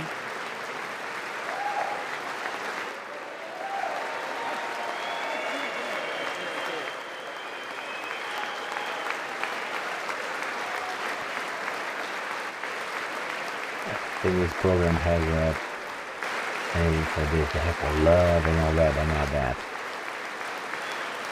They have for this. Power of the people? No? Okay.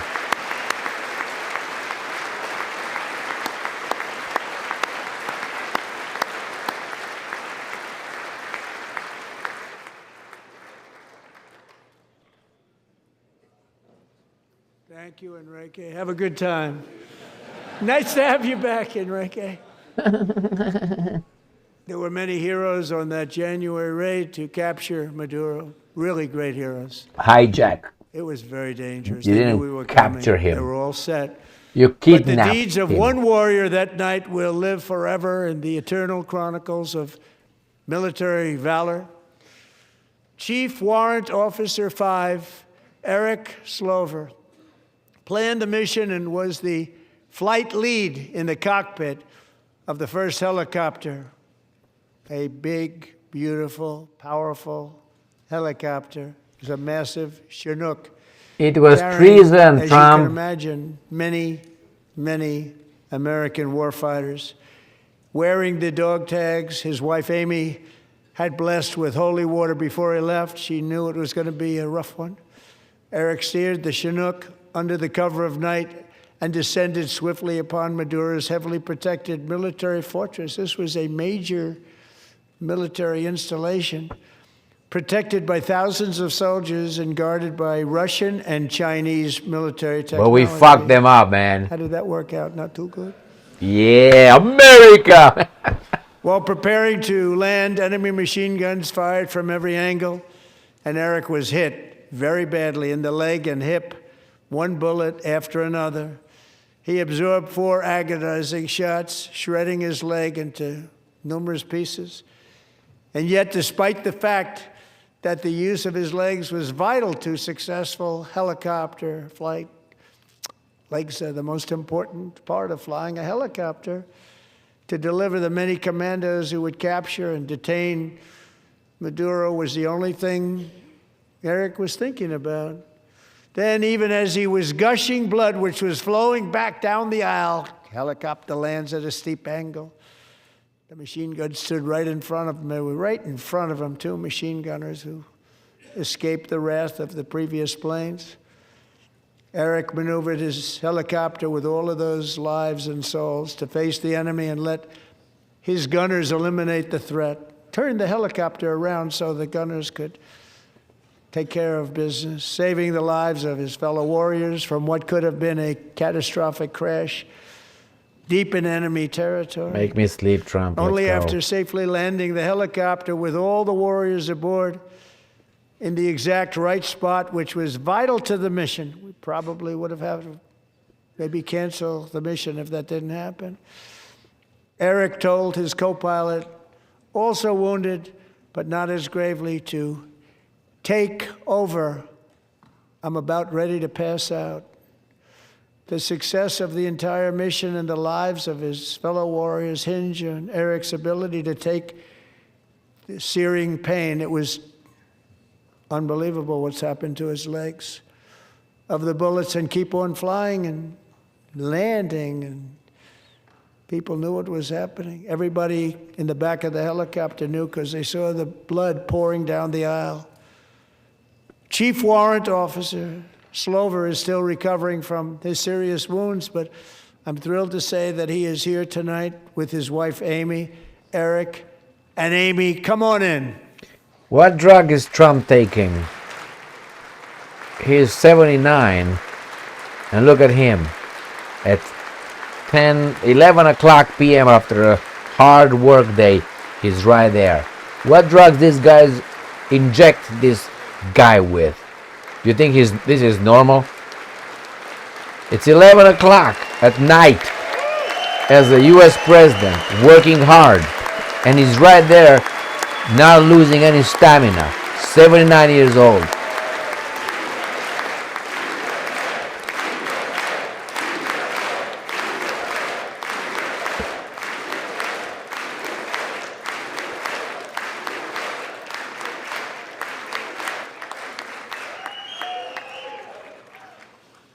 So we have a surprise for Eric and Amy.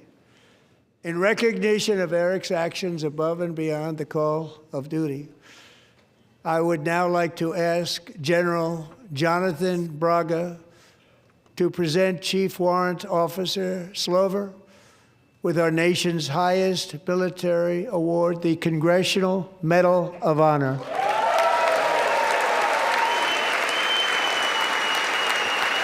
Well, if Bono got the same medal, how do you feel about it?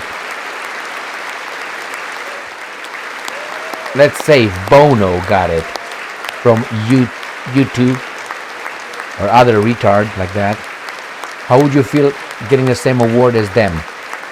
Or maybe Elton John and his wife or husband. It's embarrassing. Or maybe Sylvester Stallone. For these guys, that means something. For the other guys, waiting on products wastes time and costs you money. Grainger.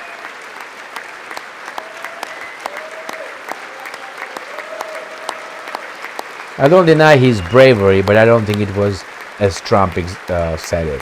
I don't believe that as squat. I think it was treason in Venezuela. That's what I think it was. And they make stories, well, Hollywood stories. stories. Thank you very much, Eric and Amy. Great to get to know you. I met with them and with a lot of their fellow warriors at Fort Bragg recently. You notice the name Fort Bragg, we have it back, we brought it back. Yeah. We won the First World War with it, the Second How World about War Martin with Luther King? it, and then they decided to change the name. So we changed it back. Good job, I like that. Everybody wanted to change back too. And 10 of Eric's fellow warriors from that incredible night of victory I've been to Fort Bragg, will just so also you be know. receiving medals at a private ceremony that will soon be held at the White House, and Eric will be there. Good. Thank you.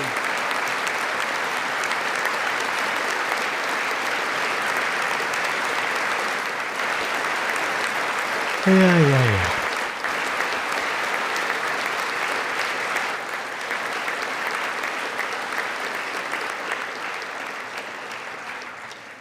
Thank you, Eric. That's a big one. Tonight we've celebrated many truly extraordinary American patriots, but there is one last living legend to honor before we go. He is one more heroic American aviator. It is you, Donald. Navy fighter pilot Royce Williams. It is you. In World War II, Korea, Vietnam, flying more than 220 Come on, missions. man. You can do better In than the skies over Korea in 1952, Royce was in the dogfight of a lifetime, legendary dogfight. Flying through blizzard conditions, his squadron was ambushed by 7 Soviet fighter planes. It was his first aerial combat of the war, and despite being massively outnumbered and outgunned, Royce led the takedown of 4 enemy jets and almost destroyed the others, vanquishing his adversaries. Can we ask the Russians about that too? 263 bullets The to his own Soviets. plane and being seriously hurt. His story was secret for over 50 years. He didn't even want to tell his wife, but the legend grew and grew. But tonight, at 100 years old, this brave Navy captain is finally getting the recognition he deserves. He was a legend long before this evening. Royce, please stand up, and I will ask the First Lady of the United States to present Captain Royce Williams with his Congressional Medal of Honor.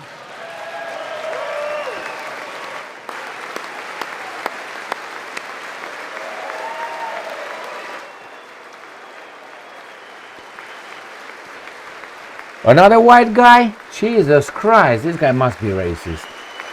All whites, Jesus Christ, what are you doing here, man? Yeah.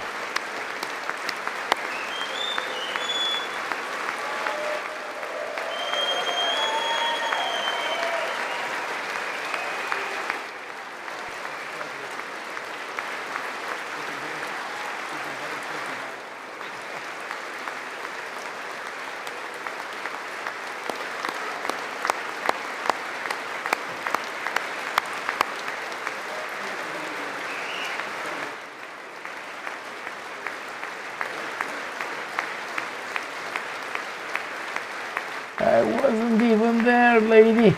It wasn't me. Shut the fuck up.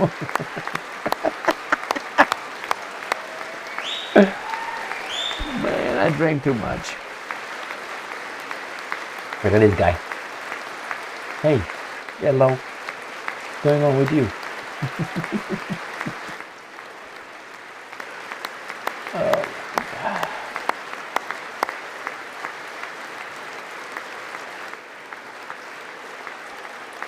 Looks like a T-Rex.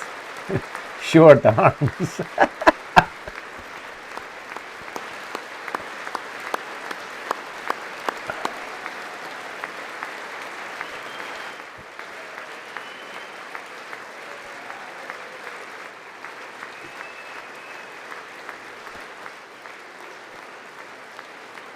It wasn't like that, but it's okay.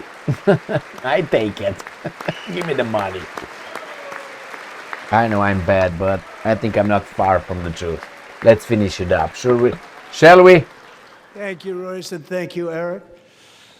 I've always wanted the Congressional Medal of Honor, but I was informed I'm not allowed to give it to myself, and I wouldn't know why I'd be taking it, but if they ever open up that law, I will be there with you someday. But you know, that's our highest honor, Congressional Medal of Honor, and that's a big thing, and it's an honor to be in the same room with you. Thank Did you both give it to Bono very much, too? Eric, thank you. Bono, you too. Come on. Are we done yet? Oh, damn. Too much. 2 hours.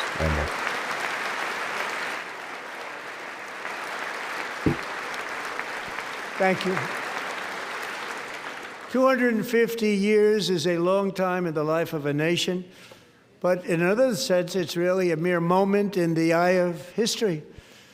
Two of the gentlemen we met in the gallery this evening took their first breaths 1 century ago, 100 years before that, on July 4th, 1826, the author of the Declaration of Independence, brilliant, Thomas Jefferson, drew his last breath.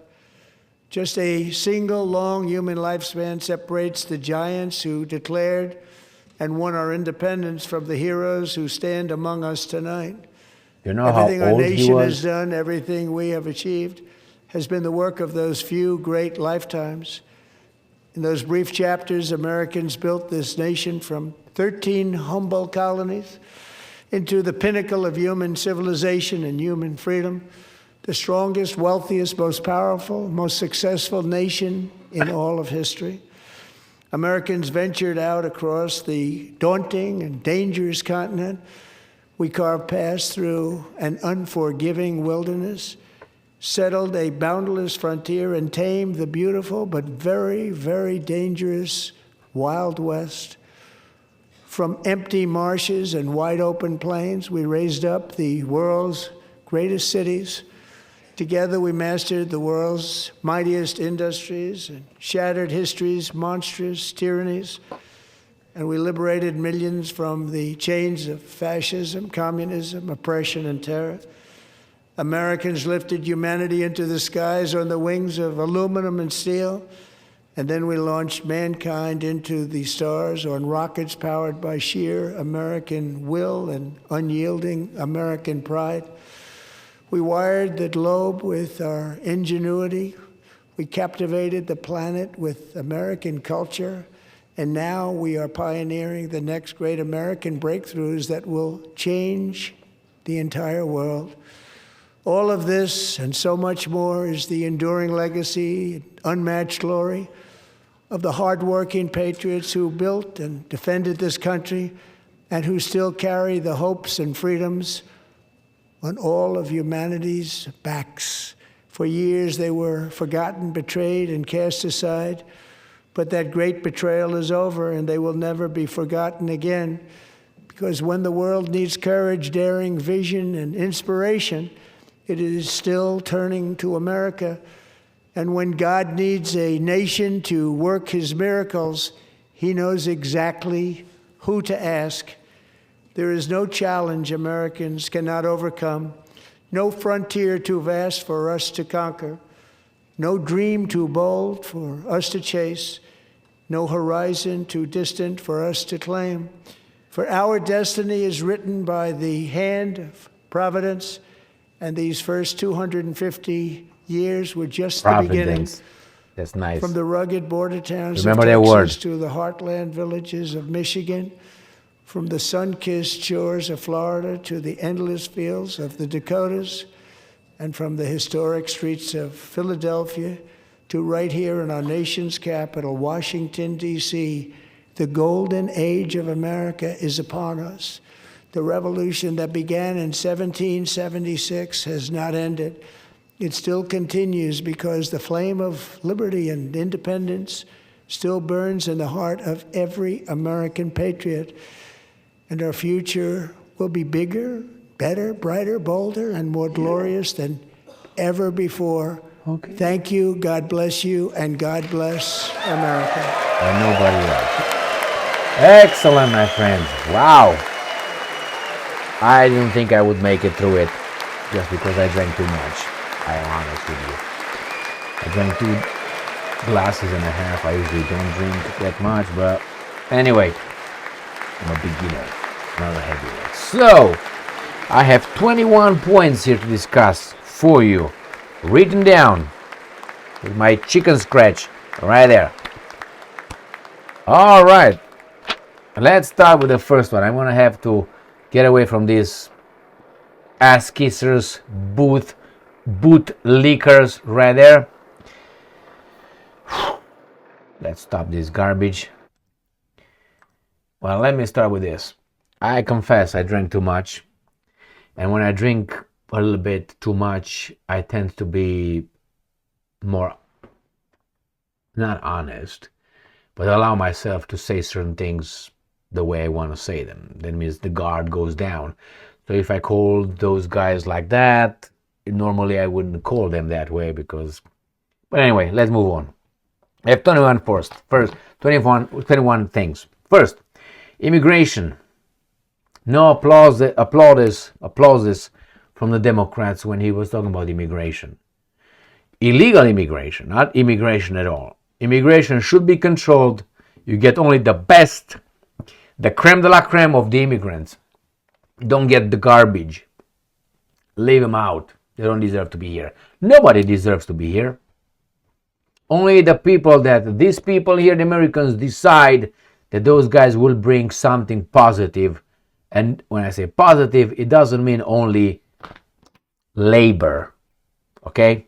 All right. So those guys did not applaud like it was something that they promote, illegal immigration. All right. It says about stock market. There's a second one. Stock market up. This is the way it goes. I'm watching the gold and I'm watching the stock market as well. When gold goes up, stock market does not go up. Stock market usually, and I'm not an expert in this one, when the gold goes up, that means there's not trust in the whatever happens in the world. That means the stock market is not really, oh, what are we going to do? We're not going to invest. What are we going to do? We don't know what's going on. So it's uncertainty. The gold was this morning or this evening, actually, $5,200. About a year and a half ago, it was $1,800. So these guys jumped 2.5 times. The stock market did not jump that far. That tells me there's a problem with the economy. The economy, if they say the stock market is going up, it doesn't mean the economy goes well. I tell you why. You can be paid $1 an hour. And that doesn't make the stock market could be booming. Trump talk about employment. Everybody got a job. For how much and for whom? $1 an hour working for, I don't know, Itzhak Rabin from Israel doesn't make me happy. And let's say a house is $1 million. How can I afford it? Some people can afford it. All right. 3. He said more jobs created. What if the jobs were for $1? I don't want to work for $1. So the number of the jobs created mean nothing if the jobs are $5 an hour. Well, we created in private business this many jobs. Yeah, but how much do you pay them? Where did you create them? That's a good thing, but for how much? Always ask that. 4. DEI. Excellent. But let me tell you about the DI, diversity, equity, inclusion garbage. I've been through that while I was working for the state as an investigator. I have people who still work and I have contact with them in investigations. And they tell me, Emil, they didn't change in the state. They just changed the name. Instead of calling it diversity, equity, inclusion, now they call it Zabakapamaka. But it's the same thing. The same thing is over there. Indoctrination and shaming tactics.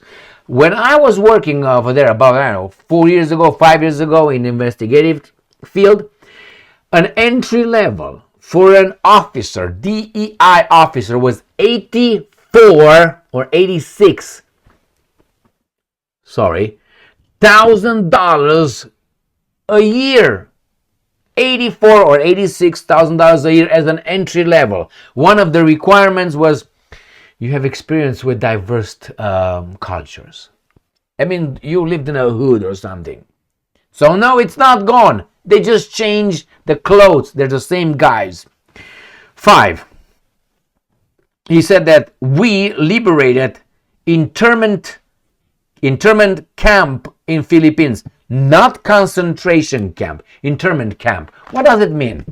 Do you think that those guys, they don't want to call them concentration camp? Remember during the Second World War, the Americans brought into concentrated people in concentration camps. They don't like to call it that way. They call it internment camps. The Japanese and some Germans. Internment camps. They were not concentration. Only those guys in Germany, in Poland, they were called concentration. Ours were not. We were concentrating them, but we call them internment camps. So again, these guys are so fake, so fake. Next. Card made in the USA, number 6. 6. Card made in the USA.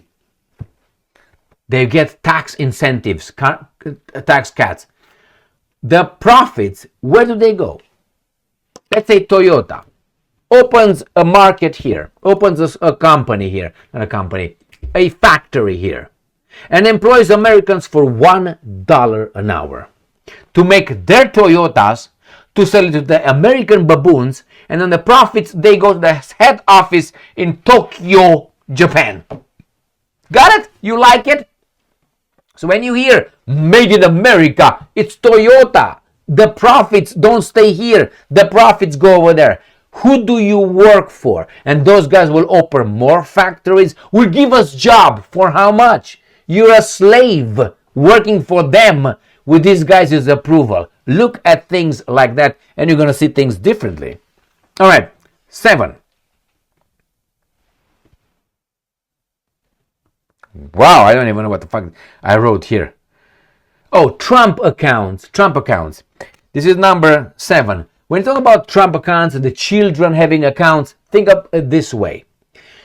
When they tell us about our children, they will have accounts and money, that's fantastic. But the policy was not made for our children. Forget about it. Look at it. I'm going to sneeze right now, but I'm going to close it. Damn. All right. The profits, the whole thing is not made for us. Whatever they tell us, we got to create these Trump accounts. They are making some money somewhere else. They give us that, so we say, yes, he works for us. That's probably 1% of whatever they get. So when Trump says, we stopped the illegal immigration, don't think that this is because of you and for you. It must be something else for them. Whatever policies they tell you they voted for, implemented, it's not for you. They tell you so you should be, oh my God, I love these guys. Probably this is the tip of the iceberg. The rest is made for them. Look at things this way. You're going to say, Emil, what are you talking about? Please, just put your glasses like that and not the other way around. Next one. Oh, Erica Kirk, I forgot about her on the balcony. She should not have been there. She is there because of her husband. I never heard of her. I never heard about her policies. I never heard about her work. Yeah, she sucked dick. She got fucked in the ass or something. I don't care about that one. That's why I hate, for instance, Bezos. Or what's his name? Melinda Gates. Bill Gates. He built the company, not Melinda. Melinda was, servicing him at night maybe, at times, when they were younger. And then he got another areas. She got, when she divorced him, the same with Bezos, got billionaire. But you didn't do shit. The same with Erica Kirk. Why was she over there? She can't even cry. I personally think, and you can sue me for that, as an American, that's my opinion. I think she's just a sociopath. Psychopath. That's what I think. But hey, I was wrong before. Don't quote me on that. Alright, next one. Number 8. Trump has an inflated ego. We already know that. He's a megalomaniac already. I'm still finding words, even if I drank too much. And it says, 23 Nobel Prize laureates did not figure out the inflation, but he did it. Why? He wants to tell us that he's the best in everything. In geopolitics, in economics, finance, everything. Why? Because he graduated Wharton School of Finance or something. He's the best, man. He knows everything. He's the best. That's it. Like Kim Jong-un, Mao Zedong, all these guys, Ceausescu, they knew everything about everything. That's dangerous, my friend. Give the motherfucker a Nobel Peace Prize, or maybe, and I'm waiting, listen to me, I predict Donald Trump will, on public funds, not his funds, and his Jewish funds, he will start something like Trump's prize that will be better than a Nobel Peace Prize. I am predicting this. He's going to bring something bigger than the Nobel Peace Prize, because he's really hurt that those guys did not give him a shitty freaking prize that gave Obama and Elie Wiesel. Garbage. If they give me a Nobel Peace Prize, I tell you what I do with it. I melt the metal or I sell it for money and I get the money. That's it. I don't give a fuck. But I would not be impressed by that. Why? It was already tainted. Is that how you say it? Tainted. All right, next one. But he's the best, man. Number 9. Healthcare. I want the healthcare in the United States of America to be nationalized. That's what I want. It's unacceptable in a civilized society to buy your health insurance. In a family, I don't require my children to buy the right to me to feed them. They are part of a family. I expect them to have a job and bring back something when they can, but I'm not going to ask them to pay for their health insurance, for the water I give them. That's the government's job. I'm sorry, I'm a communist on that one. If you want to call me that one, you can't buy. That should be general. Well, you have to bring something. You just say stay on other people's work. I agree with that one. He talks about transparency. I will say only one name, Epstein. There's no transparency. Number 11. What the hell did I say here? It talks about the drugs. It is the lowest price prescription drugs in the world. I don't think so. I went over there too because, these guys are lowering the standards that you're sick. Let's say before you have to have 200 points, let's say, to be considered with high cholesterol. Right now they drop it to 100. So if you're 110, you're at risk. But 50 years ago it was 200. Somehow physiology changed. It happened to me. So for 110, I'm talking about, to be more precise, about other things. I can't disclose here my medical issue to these guys. You're not, but you're not, but you're all. I went to buy this medication, and they asked me for 3 months, $300. I had a certain insurance, health insurance. I said, wait a minute, now I have another one. Well, you paid $5, so you pay for it. If I had the other insurance, I would have paid $300. But for this one, $3 or something like that. So did you hear that? With one insurance, I was insured. I would have paid $300 for the same pills that another insurance would have given me, for the $3. What is this? It should be all inclusive, just so you know. By the way, I bought some blue light glasses or something, so I can see far away. Where are you guys? But are going to help me here. All right, let's see what's going on here. Transparency. Okay, it said he was talking about the affordability of the drugs and the drugs. He hasn't mentioned one time what we eat. Nothing. He was talking about you got problems with medical, we're gonna provide, but nothing about what we eat. He didn't talk about. Wait a second, maybe the problem is what these guys put in our food. Nothing. All right, let's see what else. Number 13. He was talking about the AI tech companies producing their own electricity. Out of what? What, they're gonna create what kind of electricity? I tell you how. They're going to create electricity from other nations' resources. That means those guys, the tech companies, they will use the US government to take other people's resources so they can have their own energies. Watch that one. What do you mean? Where are they going to take? The rivers are already taken by the government. The coal is already taken by the government. The oil is already taken by the government. The nuclear is already taken by the government. Where are these tech companies going to create their energy from? Where do you think?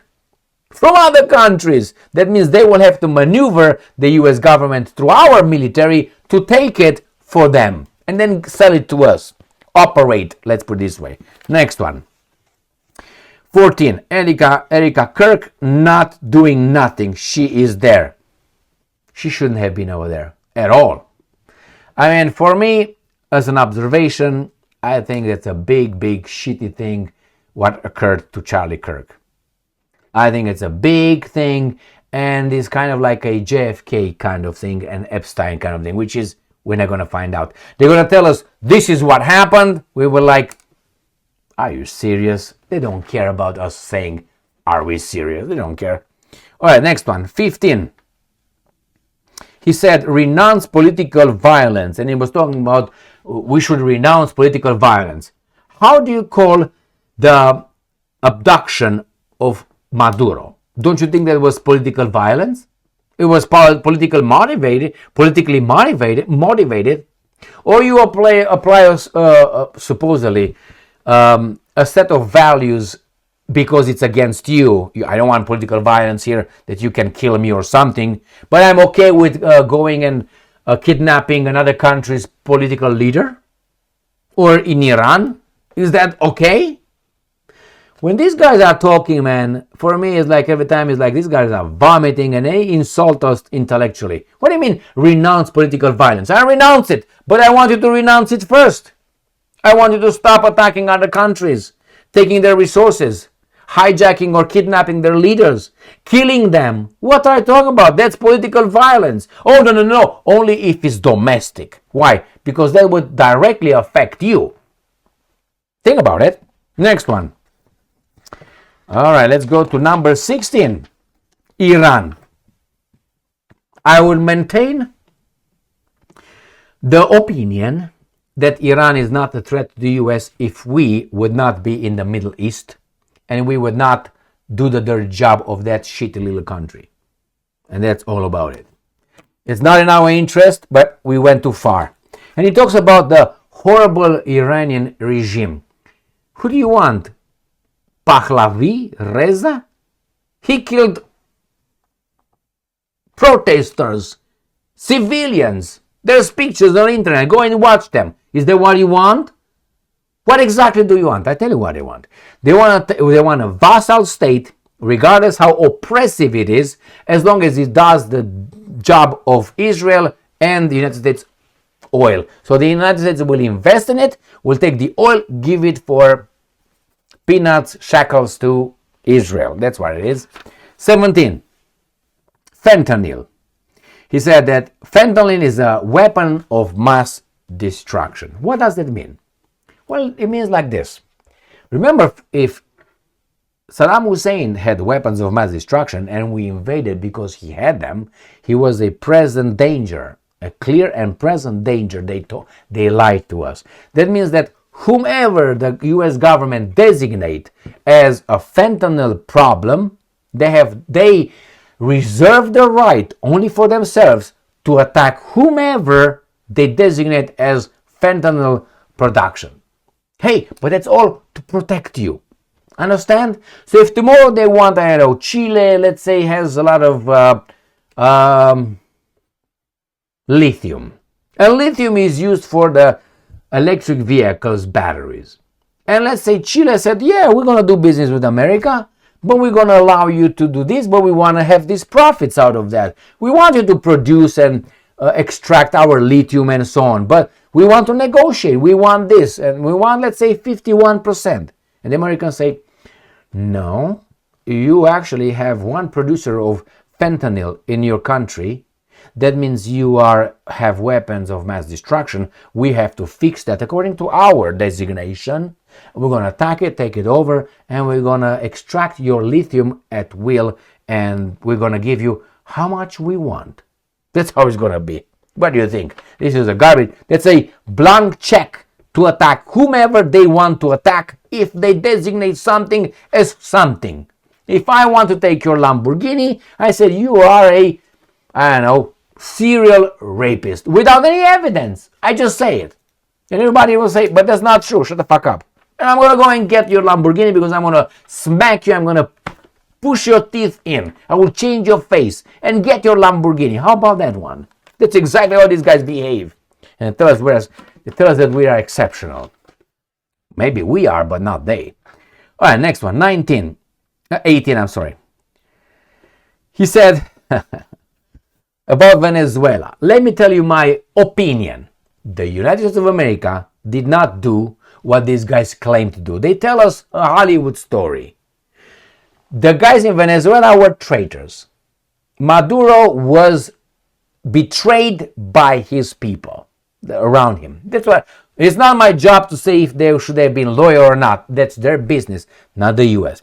When they tell me how fantastic we went, how the Chinese and the Russian air defense systems took a shit and all that, and how brave we were, pak, Hollywood, moon landing kind of stuff. You know what I mean?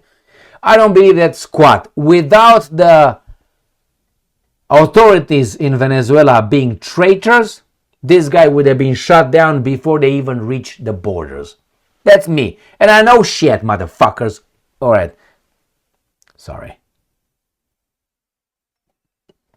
They can do and give all these guys what kind of medals they want.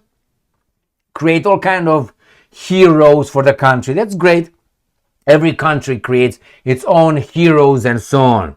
But I don't fall for it. I know better. Without traitors in Venezuela, all those Chinook guys would have been blown up before they even reached the coast. But hey, you want to believe that? That's fine. America the Great and so on. Next one, making heroes. That was the 19th. The 20th. If this way was the principle of... Oh fuck, I can't read my shit. Maybe you can you read this? The 20? Can you read it? If this way the principle of fuck, I don't know. 21. Providence. I love that one. He talked about providence. You know what's interesting with providence? Adolf Hitler, the bad dude, used the word providence instead of God.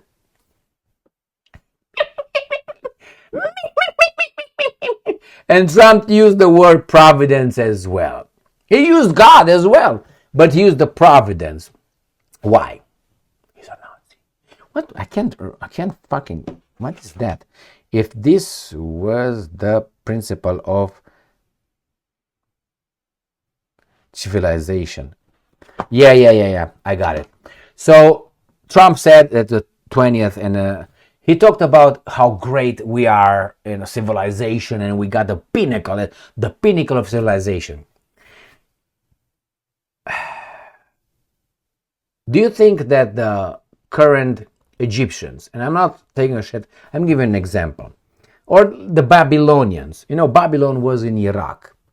The nowadays Iraqis, can they claim that they are as the Babylonians? With all those, creations, ziggurats and all that? Do you think the guys in Egypt can claim that we are the same as the Egyptians who built the pyramids and so on? Do you think so? The same, I think, is the Americans right now. They are talking about we are still the God, the fantastic, the pinnacle of civilizations. They base this statement of past performance.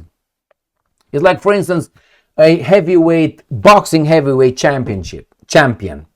He's 68. He's gone, long gone. And he still talks about how great he was when he was 25, 27, when he was at the top. He is now 68, and he still talks about those as he was. Sorry to break the news, you are not.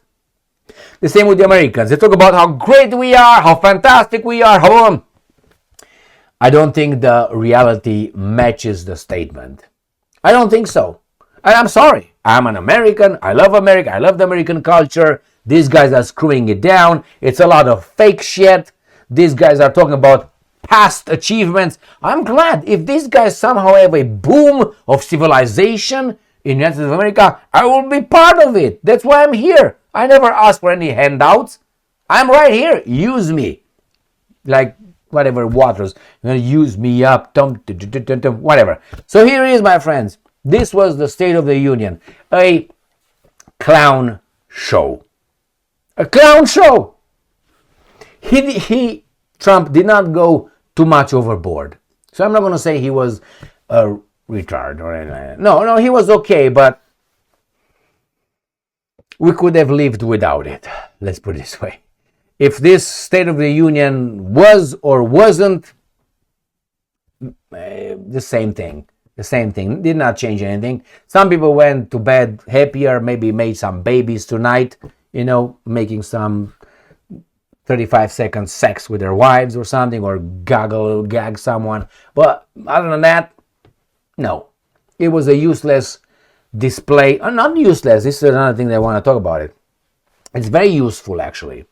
Because if you have something in your brains and you experience life, when you look at this clown show, a circus, you understand we are in bad shape. Now, in order to realize that we are in bad shape, you have to know, because you have to compare with something that is not a clown show. Understand? And I know I'm going to say something maybe not very popular, but I'm not here to be popular. I'm here to tell you what I think the truth is. From my perspective, I'm learning every day. Watch this and watch, for instance, Putin speeches. I gotta tell you, he doesn't use the teleprompter. That, for me, builds more trust in these guys. The other thing is, he doesn't have, I can pinpoint here who's who and what's what. And I know these guys are owned by foreign interests.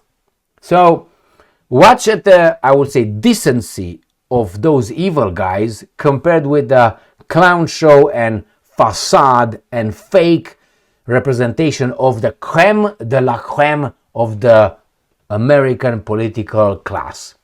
This is unbelievable. This is not civilization. This is rotten.